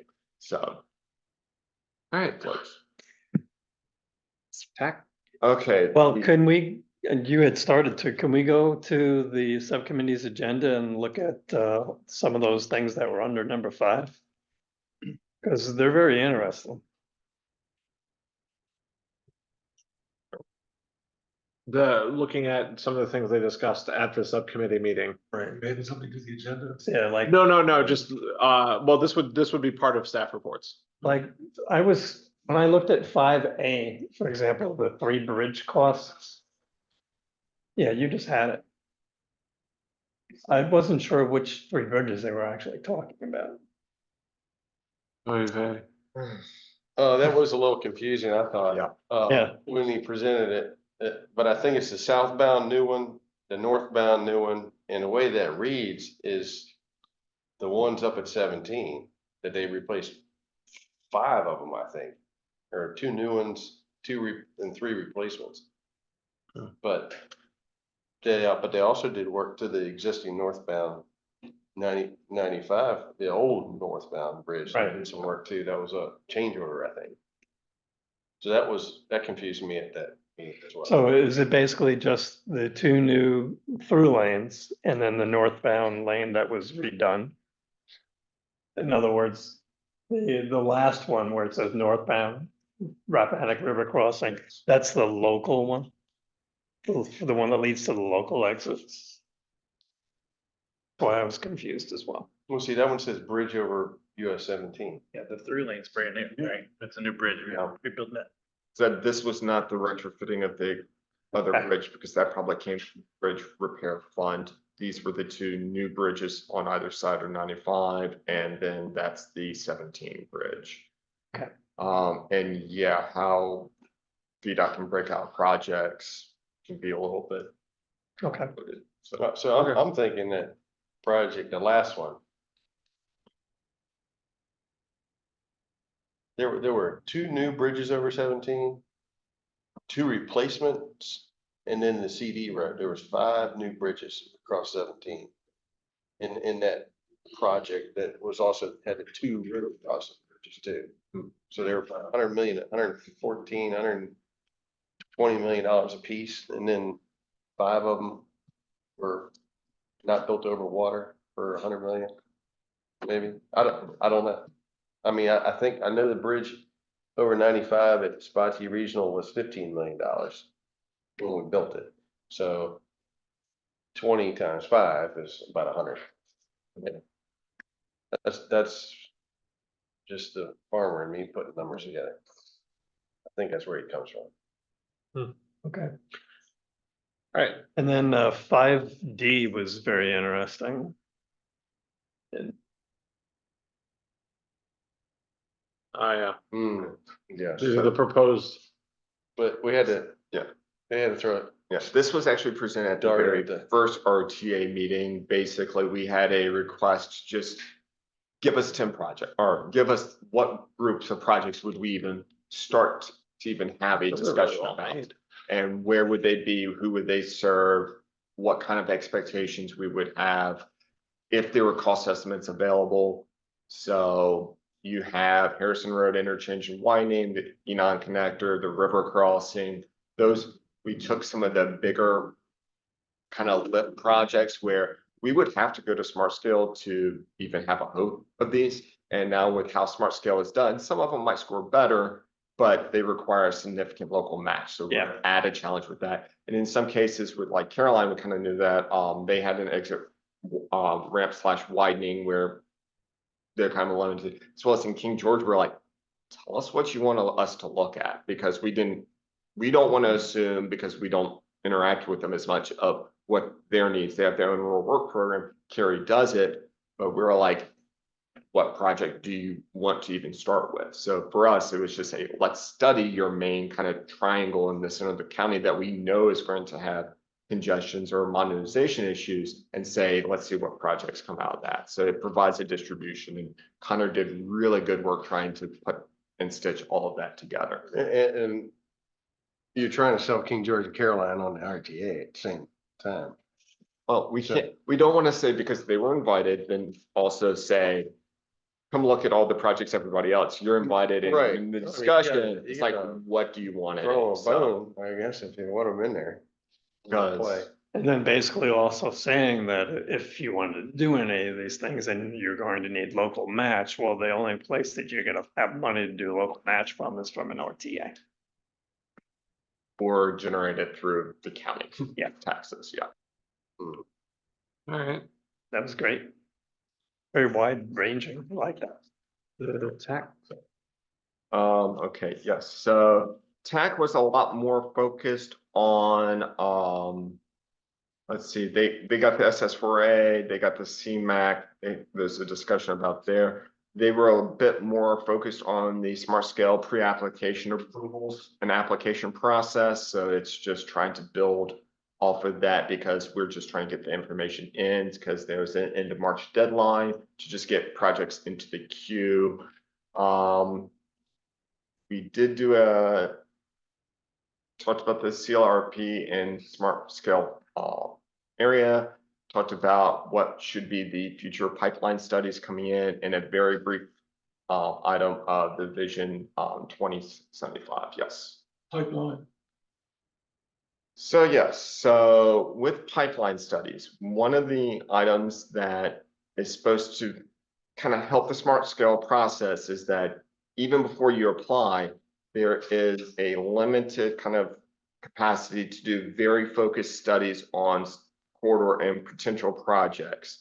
It's supposed to help build a smart scale study. So for example, Route 1 Butler Road, that was a item. Route 3 has a few pipeline and star studies going on. It's kind of like more than what a plan that we do here. It's a little bit more engineering focused, but it's a lot more limited on what the outputs would be, basically building up the base examples for future smart scale projects. I'm just trying to distinguish between So here, a hold on. pipeline project Scroll up real and a quick. non-pipeline project. Okay. VDOT basically provides these studies, pipeline projects and studies to the jurisdictions or the MPO. So they're planning for very early on engineering studies and assessments. They call them pipelines. Yeah, they're not, actual physical like gas or oil pipelines. They are, it's the name of I them. kind of gathered that. I'm kind of curious Okay. about you the term, but nonetheless, I kind of got the gist of the differentiation now. Thank you very much. Okay. No, that's fair enough. So they're just basically pre-application studies. I'll look at it. So, and that was back. All right. Now the fun part.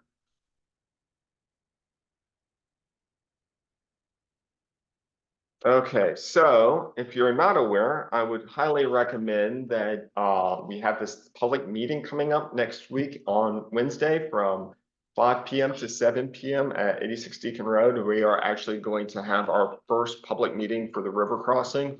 This is the opportunity for the public to actually engage with the consultants that we've hired. They will be presenting information and boards. They're still currently working on them. We had a meeting today about edits and corrections and changes and whatnot for that material. But they're going to have large poster boards set around with staff, so you can actually walk through and talk with maps and images and descriptions of the items they're concerned. It's going to range from everything from the scope, purpose, and need draft all the way up to we're being promised that there's going to be the first center line alignments of their first options made available to the public. So this is your time to come in and put like little sticky notes or stickers on their maps when they're first releasing the information.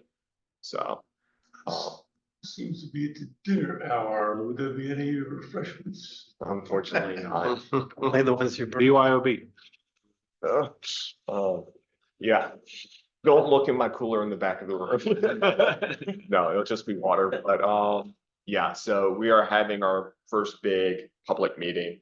And from that, we're going to have a survey go online. Coley's actually made a main landing page that we're going to make available.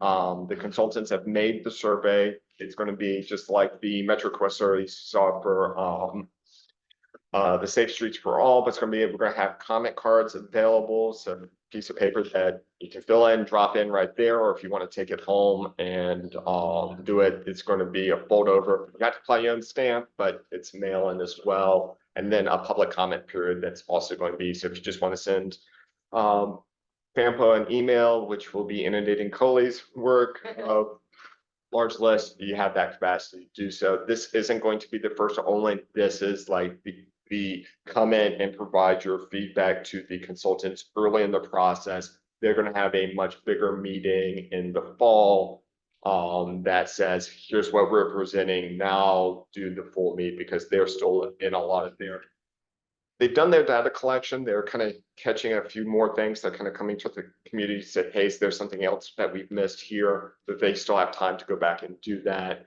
But they are kind of in their deep dive data analysis right now. So There will be further public information. yes, Further and in April, we'll actually have it on the agenda that if you want to do a deep dive, which I'm assuming so, that we're going to basically go through the consultants' materials and y'all to make comment as well. So April, we have VRE. Probably not VRE, Okay. that's slowly being bumped. Yeah, no, thank you for thinking. We're probably not going to be doing that because we Okay. will be doing probably smart scale and Get out at 5 a.m. river crossing deep dive. So, yes. Are they taking into consideration the potential residential developments and all the other kind of stuff that's They definitely Be- have a master map of all the proposed Okay. developments in the parcels they have mapped out, as long as with easements and other kind of cultural resources. They do have that. info? Oh, yes. All right, good.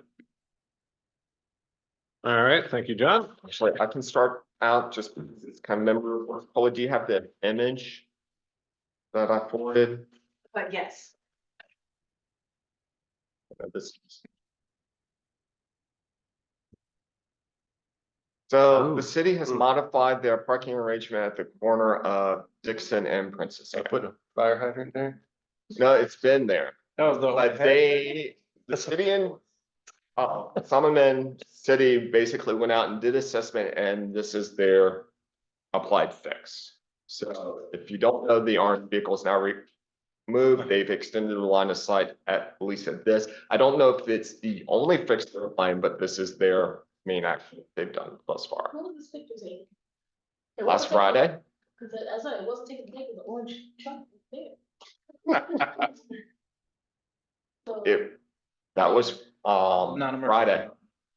So after it was installed, so they had the orange cones on that strips while they're installing for the removal. Like they provide orange cones that saying, hey, this is no longer a parking area. They left that up for a few days and they installed the sign. And then this is when it basically went active. They sent me an email. I mean, you should have gotten a parking ticket every day for parking in front of a fire hydrant. Where's the sign?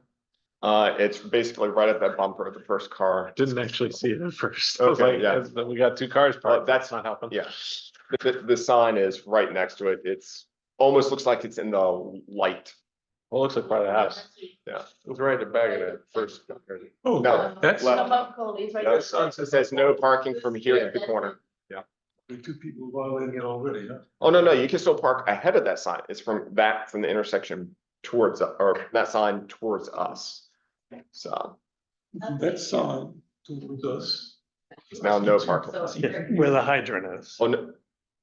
Can we zoom in on? Oh, there's the sign. Oh, the sign is. It's hard to see. Well, There that's we the go. parking. So Oh, well, now I see it. Sorry, thanks. as a former parking official, that is a compliant sign. Oh, yeah, no, I just, it's hard to see in the picture. Orange. Panel. You can actually, Closer this way.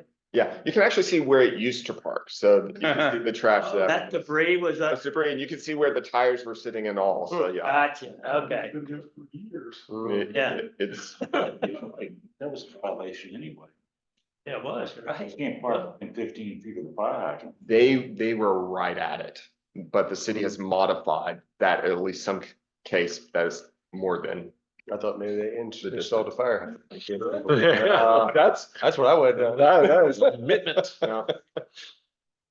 All right. Any other member reports? Yes, all right. To the left of that. Public comment. Okay. I know, I don't know if this on this meeting or the next meeting, we talk about us answering public comment. But I'm gonna keep to it until y'all tell me to stop and I'm leaving that. So this was from Mr. Joe Brito. He asked about, this comment going to the board members. So interesting article. You like to see that about some funding that's supposed to be coming to. That's supposed to be coming to Fredericksburg. This is his letter. I'm just gonna, I don't know how this person, you have to help me out with this. Can we send this to, Spotsylvania, the powers that be, and ask them to give us either explanation or tell us something? I just want the letter to be answered. So I don't know if you guys, got this came, with the, how to say that? I don't know how you guys wanna handle, I didn't know I opened up a can of worms with this, responding to these public I comments. think it's number 10 minutes. What's the problem we're addressing? Public comments, addressing the public comments when they come in. There's a problem with We're public doing the comment. public. Oh, no, not the problem is not addressing the public comments. That's the next thing. We have a second. Okay. Seems to me like there are all kinds of public comments available. What's the problem? Us not addressing them, Okay. right? So again, I've been going to public meetings for more decades than you can imagine, and that's the custom. You don't respond to public comments. but in order to get something different, you gotta do something different. So let's go ahead and address them, so the public don't think that we're just ignoring them. They just sitting down writing us a letter and we don't care. Again, I'm all for addressing the public. That very well might be the case. The other side of that coin is, do you want the public, do you want these various different bodies to spend the money and time addressing all these comments? Yes. Why not? If I took the time out to write the letter, I would like some type of response. Just like if you write a letter, when you want some type of response? Response is nice, but I don't expect one, not in those cases. And that's the thing, we should have a higher expectation, but not just, but from all of them. Or we should have the same standard for all the committees, our legislative. If I took the time to write, you should respond, and not a, like, Say that. not a, like, form response, whatever. It should be an honest, genuine response. But how do you know that the letter itself was a form response by AI? Again, still Well, addressing. if it was Joe Brito, it wasn't. Joe, wait, Joe. May, I don't even know if it's technically allowed to make public comment, because he's technically not serving as a member of the public once he enters this room. So. So, and I thought about that. He's not here, because I was gonna hold it, but. Yeah, he's been out of town But for a long even time. then, it would be actually questionable, because then it's going to act with the policy committee, not necessarily. Has it gone to the tech of the policy committee? I don't know. See, and that, But- and that. I don't know if it's. What's interesting, because of the discussions of the last two meetings, I'm just new to the board. And I don't know what I don't know. Exactly. So I asked Collie to give me the minutes of the last 20 meetings to get an idea how many public comments we receive and how they are addressed, if they are addressed at all. What's interesting is I found that in the 20 meetings I reviewed, 45% of them received no public comments. And do you know why that is, sir? Pardon? Do you know why that is? Well, that's irrelevant. We're talking the 20 months that I've reviewed. There were 45% of the meetings had no comment. Of the meetings that had comment, 64% were essentially by one individual. And do you know why that? I've read, but the key is, in each instance, I believe the FAMPO staff, Collie and Ian, they attempted to address them, forwarding them and doing things. They're not getting unaddressed. It's just that who has the responsibility of addressing it? And I am confident in what I reviewed. And as I said, thanks to Collie, that they're being addressed. That I don't think that there needs to be anything really formal, other than if you want to say, thank you for your comments. That's about it, because when you're dealing with funding and you're dealing with some other issues that are way beyond everybody at this table, or way beyond everybody at the bigger tables, you can move them on. If it's something that we could refer to the state legislature, of course, but they're already doing that. If it's something that they needed to refer to one of the local jurisdictions, from what I've seen, they're already doing that. So I don't really know what you're looking for us to do more than what's already being done. No, just address it. That's all I want. I just want. It's being acknowledged, but there's things that we can't address. Like, If we say to acknowledge they forwarded to the state legislature, what are we then supposed to do? How do we then address it? We have addressed it. We have answered the question. We have given a response to the appropriate people that would have the answers or would have the solution. What more? What more could be done? well, I'm gonna tell you, I've only been here 3 years now. And I don't remember anything has ever been addressed except for the thank you for your comment. I do know in our bylaws that it does state that we are to solicit public comment. So I could go further and ask how many of us are to solicit public comment. And where it may not be, it may be more of a nuisance for some of us, excuse me, let me took myself out of it. It may be a nuisance or anything that had to be doing with public comments. I feel as if I take myself out of being a committee member and being a member of the regular common public, if I write to you, I deserve an answer. So, and I understand you did your research and all these things, but how many times has, and I hate to say her name, Miss Lees wrote a letter and we have never addressed it? How many times have other people wrote in and we just said, okay, thank you for your comment, but we're not addressing their concerns. So that's, as a member, and again, taking a step back as being a CTAC member, how come it's an issue about responding to it? And I understand everybody got a lot to do. We're talking about money, we're talking about RTAs, we got all this stuff. But as a citizen who's going to get taxed for something, I should have a right as a voice to come to any of the committees and say, hey, this is my issue. I talk to the public a lot, and probably more than what I should. And a lot of times, the reason why they don't write in, because they're like, well, why should I? Nobody's gonna say nothing. Why should I? Because nothing's gonna be done about it. I can tell you with my interaction with Mr. Rideout, how many times I said something about that corner.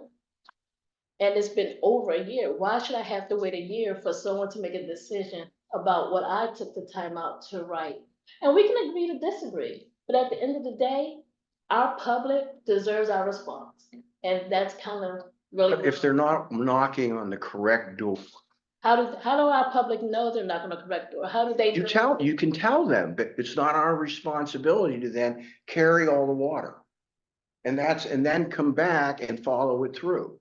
If it's a city of Fredericksburg matter, make a referral to the city of Fredericksburg. Spotsylvania County matter, if it's something for the state legislature, fine.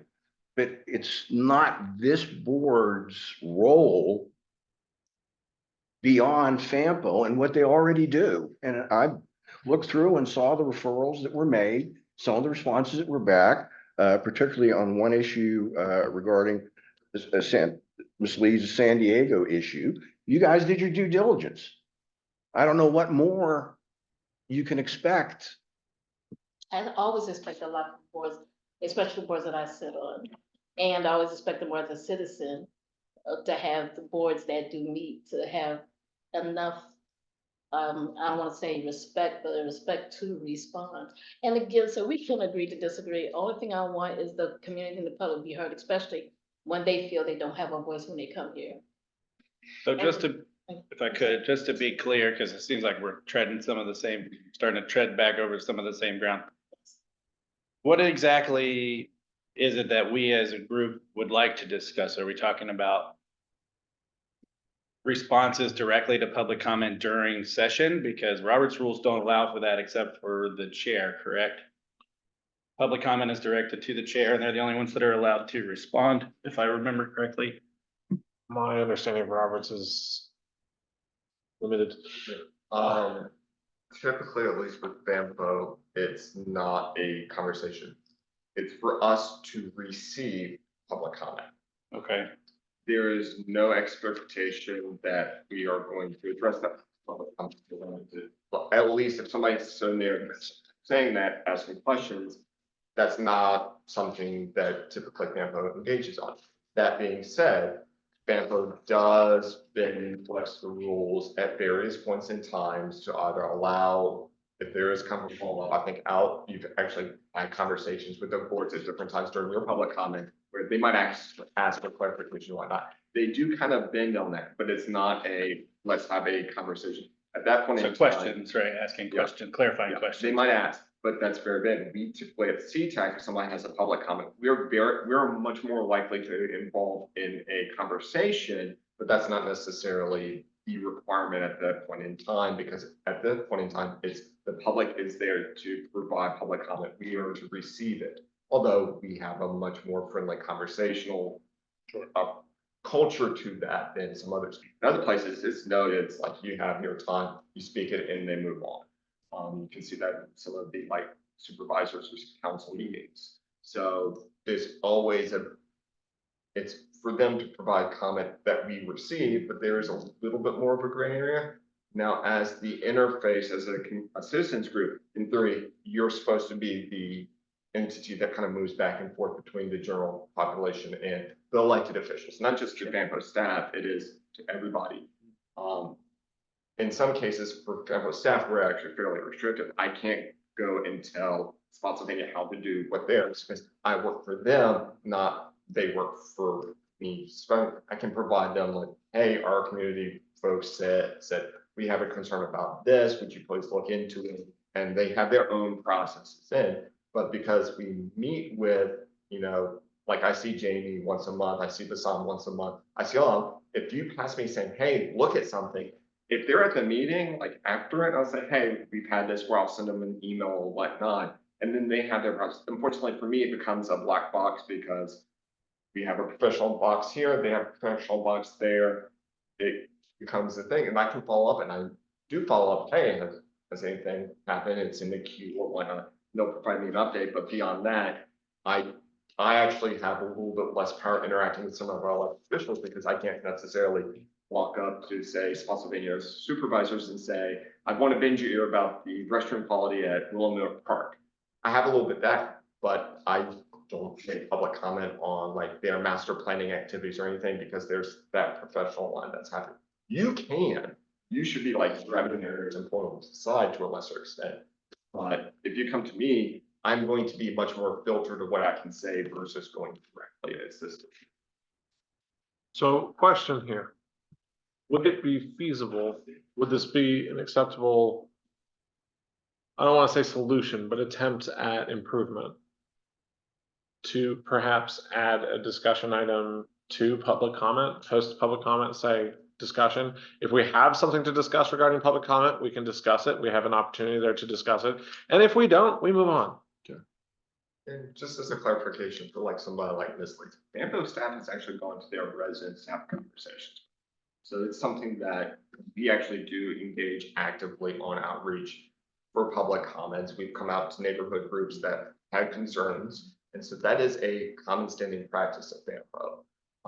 It's not that for every single comment that we go out for somebody, but if it's something that, yeah, this is a bigger item and we want to have a conversation and think that it's beneficial to, we're not going to necessarily go to everybody's house that submits.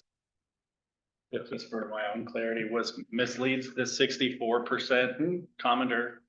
One, yes. Okay, so the lion's share of what I'm taking away from this is the lion's share of the comment. So the public commentary over the last 20 meetings, which would be just shy of 2 years, if I'm doing my math correct, has been one individual in the community.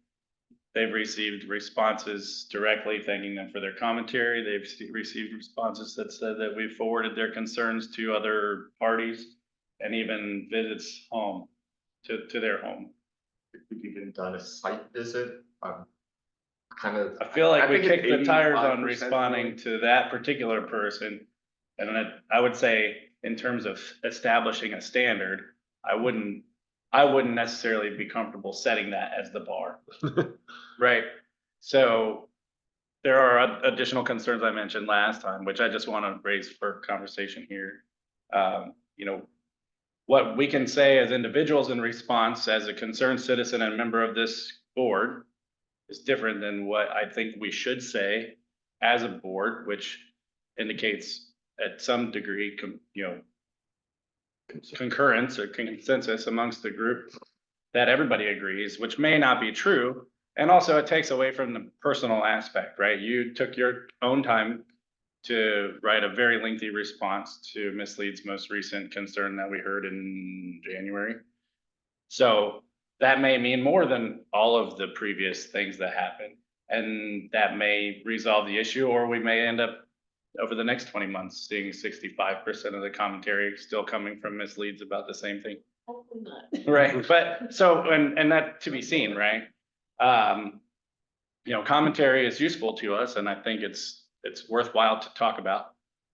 But, you know, I agree with Mr. Wilkinson that we have to temper what our role is as a group versus our roles in individuals that are so moved to make an individual response, which I think has a lot more impact. That's all I have to say. I yield. Oh, Let's use the two examples that we just received today from Mr. Brito.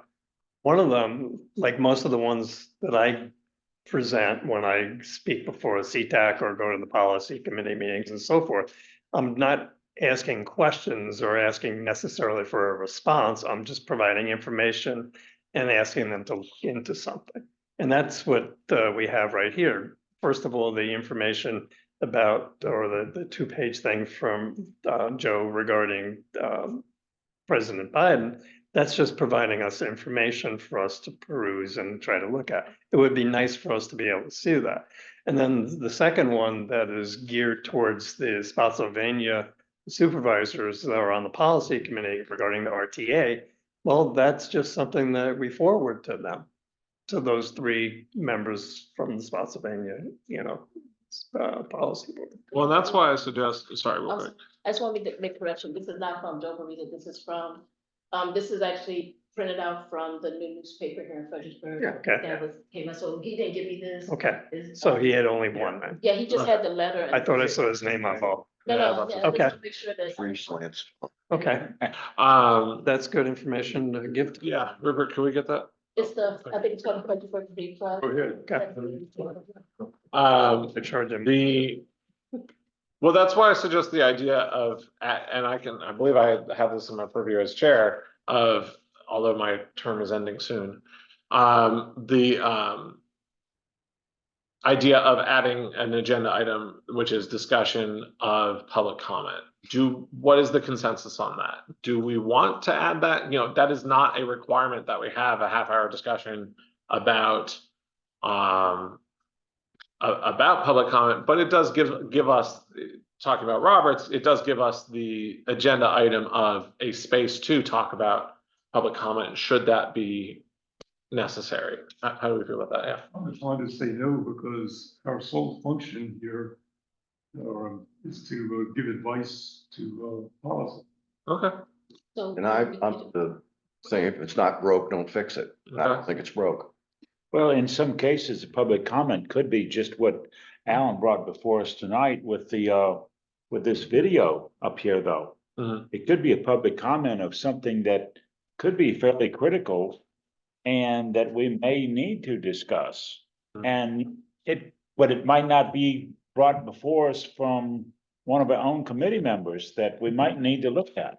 Well, that would be a member report or the VDOT report problem, which is how Al brought that forward, which I believe both of those are discussion items. And so that would be, so if it's a member of the committee, then public comment is not the space for a member of the committee to bring it. He didn't bring it during public comment. He brought it. Okay. Right, I know. I'm saying Not. But I what could, he brought before us could have been brought up by someone else as a public comment, Okay. which should have been discussed, as I considered his as being important. Okay. And a similar type thing could have been brought up. So that sounds to me like you're in favor of adding a discussion possibility to the agenda.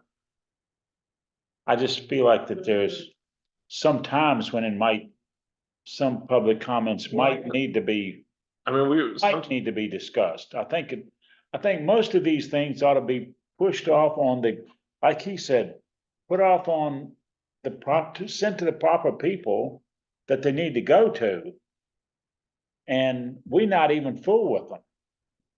Do the public comments, I assume the deadline is just like before the meeting. Basically 4 o'clock the day of the meeting is whenever Coley last pulls it. I mean, we'll try to catch it even before it. It just depends on when our time. Because theoretically, I could be given, or the chair could be given public comments prior, and within the judgment of the chair, have a discussion item on the agenda for public comment. Theoretically, I mean, our challenge is we talked. before Right, and figured this out, we determined the agenda about a week in advance, yes. So I have a comment. In our bylaws, the bylaws policy, it says that the committee is supposed to solicit public comment. So are we gonna just take that out since we don't want to address them? Because I believe that's the first agenda. That's Well- under the first agenda item, right? Well, no, I'm talking in our I will put, while bylaws. I mean, if I mean, the reason why this is important to me, because I go on the public every day and they always have something. And we may see it as a complaint, we may see it as just somebody having a whole title hissy fit over things. But again, I go back to, I'm a member of the public. Mhm. I do sit in that Warrenton Road traffic. I would love to write a million letters, but I know it's not gonna be nothing done. I love the fact that something was done about that corner. But that doesn't just benefit me, that does benefit everybody who uses that corner, especially the Fred Transit buses. And again, it might not mean a lot, but it means a lot to the person that writes it. It means a lot, it's saying, my voice is being heard. I went to a committee and my voice was heard. There's so many people out here that can't get to these meetings or don't know how to use the computer to get on there for these meetings. And the reason why I say it, because I work with that population, the underserved population who can't get here, who don't understand all the jargon that we use. So, but them writing in and saying X, Y, Z, and we're saying, you know, we're acknowledging the X, Y, Z. We as a citizens transportation advisory committee acknowledge it. Yes, I do agree it should be pushed off to whoever needs to be pushed off. I'm not, definitely not disagreeing with that. But to generally just, and this is no, and Kelly, please don't take offense to this also. Just to say, thank you for your comment. To me, it sounds like it's going into circular file 13. And I would like my voice to be heard. That's one of the reasons why I came to this committee. Then who do you suggest address it? Who on this board, on the staff? Somebody has to do that. Someone would then have to draft a formal response. Does it then come from the committee? Or does it come from an individual member? I had indicated to you 2 meetings ago that if you felt so moved by this woman to you in your individual capacity to address whatever you wanted, I had no issues with that. Agreed. And you can still do that. But we do have a problem with any of us speaking on behalf of FAMPO, because we do not have that right as an individual, and we don't even have that right as a committee. On behalf of Right, so I wasn't speaking on behalf of FAMPO. She wrote a letter to the committee. But you could speak as a member of CTAC, say, I'm a member of CTAC, we received, it's been forwarded, and if she felt that she wanted to then add something to it or go beyond, I have no problem with that. Okay, John? I just want to make sure, so this colleague does respond. It's not just a thank you for the time. It's actually, it provides them with a document. It's a receipt of the acknowledgement and that we are going to carry it forward. So it's basic. I don't want to just say that's not where it stops. That is them knowing that their email was received or their message or phone call and text. And colleagues had additional conversations with folks who call in. We do document those comments and everything, and as they are directed, like they might say, I have a comment for the policy committee meeting. Right. You might not get that necessarily, but we do try to make sure that if it's general, that we provide it in a broader context that has a greater reach than even if they may have initially attended. Exactly. If I could just really quickly add on to that. Thank you, John. Now I've forgotten what I was gonna say. Oh, goodness. Yes, CTAC does not receive every public comment that is sent in. The policy committee does. So that might be a better gauge of how many public comments FAMPO receives. Because I don't provide CTAC with every single public comment, but if you want me to, I will be glad to. No, it's just the ones that are addressed to CTAC. Yeah, okay. The only ones I'm concerned with. I mean, whatever doing the politics, Okay, sorry, I was not. No, I don't. No, I know, it's like, I just want to confirm that everybody knows, if they say to CTAC, you get them. Yeah. All right, Al. I just wanted everyone here to kind of remember that it was this committee who basically went to the policy committee and said, hey, when a public comment comes in, don't just, throw it aside, don't just put it in the packet for, someone to read, but to have it read, the full 3 minutes that would be available if they were present and were speaking. Like, for example, with the one that we just received from Mr. Brito, that I think it would be very quickly for us to be able to say, well, this is obviously for this group, so this group should receive it. And also, since it's been received, I'm assuming that Monday at the policy committee meeting that potentially could be read to them. Which would be the normal procedure. Sent to us? Yes. Was it sent to FAMPO? Joe sent it? I'm not sure. I didn't receive. That's the one that was connected to, Jane Lee's letter. It was all one. Oh, yes, and yes. The policy committee already received that then. Okay. So I'll keep it short. I just have two things. Your suggestion about an agenda item, are you talking about a standing agenda item or an ad hoc use of member reports time? Well, that's something that we're gonna have to decide. And would then think of it as a standing agenda item, but again, we go through the first 4 agenda items in the space of 5 minutes. Adding a discussion item, it's, it could be as simple as, is there any discussion on public comment? No, okay, moving on. But if it's something that does spark debate, then it's not so much creating a requirement of discussion, it's creating a space for discussion. And I think that does at least address some of your concerns. I'm very sympathetic to this idea of addressing concerns to counteract the cynicism of local government. I've worked with teenagers, they're incredibly cynical, and they're going to be adults soon. And it's just going to be everyone cynical about local government. And obviously we want to counteract that. I do want to push back on what you say about soliciting. I don't think addressing is required to fulfill the requirements of the bylaws that we solicit public comment. Having a space for public comment fulfills that requirement. We don't have to discuss it, but I do think that it's a good idea to be so that they at least do feel like if they submit public comment, it's going to get talked about if it sparks interest. I think there doesn't need to, like, if we talk about every single thing, talking about Miss Leeds. I remember the first time I heard a letter from Miss Leeds. I remember it like it was yesterday. And it was about funding light rail, which we have as CTAC no power to do whatsoever. Believe me, if that was in my power, we'd have light rail. But we don't have that power. And so, does that need discussion every time? No. But if you're someone who's never submitted before and you have an important thing that's talked about and it sparks discussion, we should have the space for discussion so that it's in the agenda. That's my thought. So just, Oh, I was just, sorry, if I could just finish sorry. oh yeah, you did have a second. Sorry, so part of that concern also is that we don't do any closed session here. No. So a discussion about public comment becomes public comment at that point, rather than, a legitimate process of receive and respond, right? So I guess if we were to move forward with a written response, even if it was by the individual instead of by the group, what does the review process look like?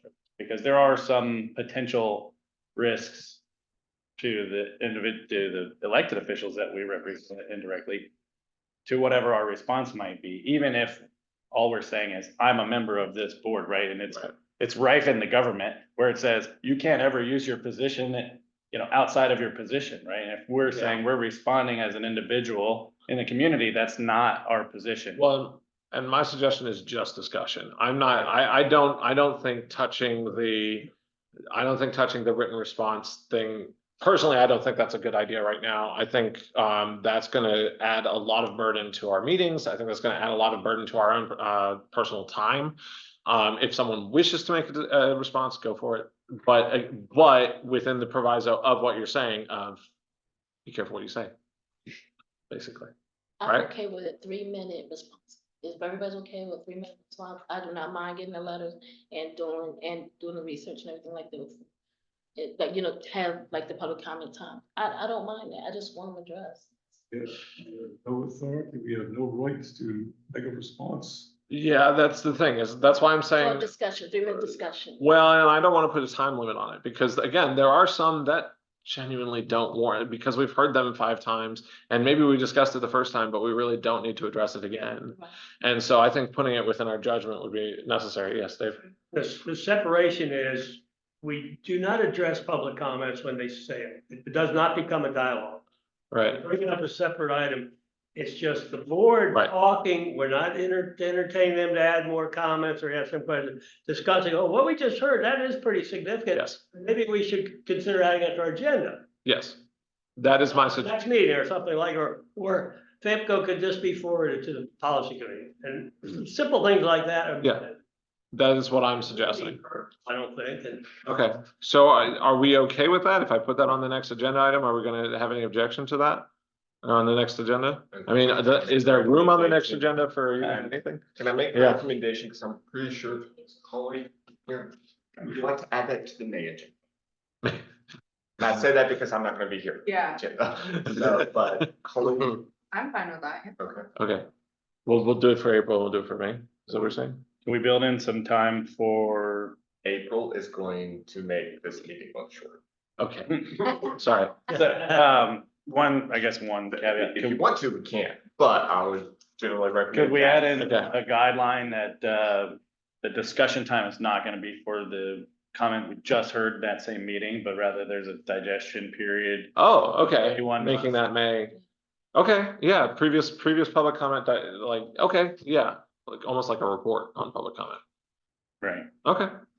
Okay, cool. With that, on that note, I don't think I have anything else to say. Are we all good? We have some sort of consensus? All right, moving on to item number 10, public comment, speaking of. Why did you? Glad you brought this up. 2 public comments in the meeting. All right. how ironic. Anyone getting home from work who has something to say? No? Okay. Hearing none, moving on to item number 11, future agenda items. So the FAMPO River Crossing Parkway, the deep dive is, because we're gonna have it, it's during public comment, so you can basically make public comment even at that point in time, and we're gonna try to note it and detail it, but we're gonna let y'all make your own personal and as a collective group, opinions and comments. That's dangerous. Yes. And then we're also, that's why I said it's gonna be a long meeting. And then we're going to be bumping the VRE or VDOT discussion because we're also gonna have the smart scale discussion at that point in time. So I don't have that signed off like I had for Go, so I think it's just like we're gonna bump that one. Okay. Yeah, but we will have that in a different meeting. So it's still on the to-do list that we're gonna have. Well, I think, you said you won't be here in May. Will we still be able to have that in May?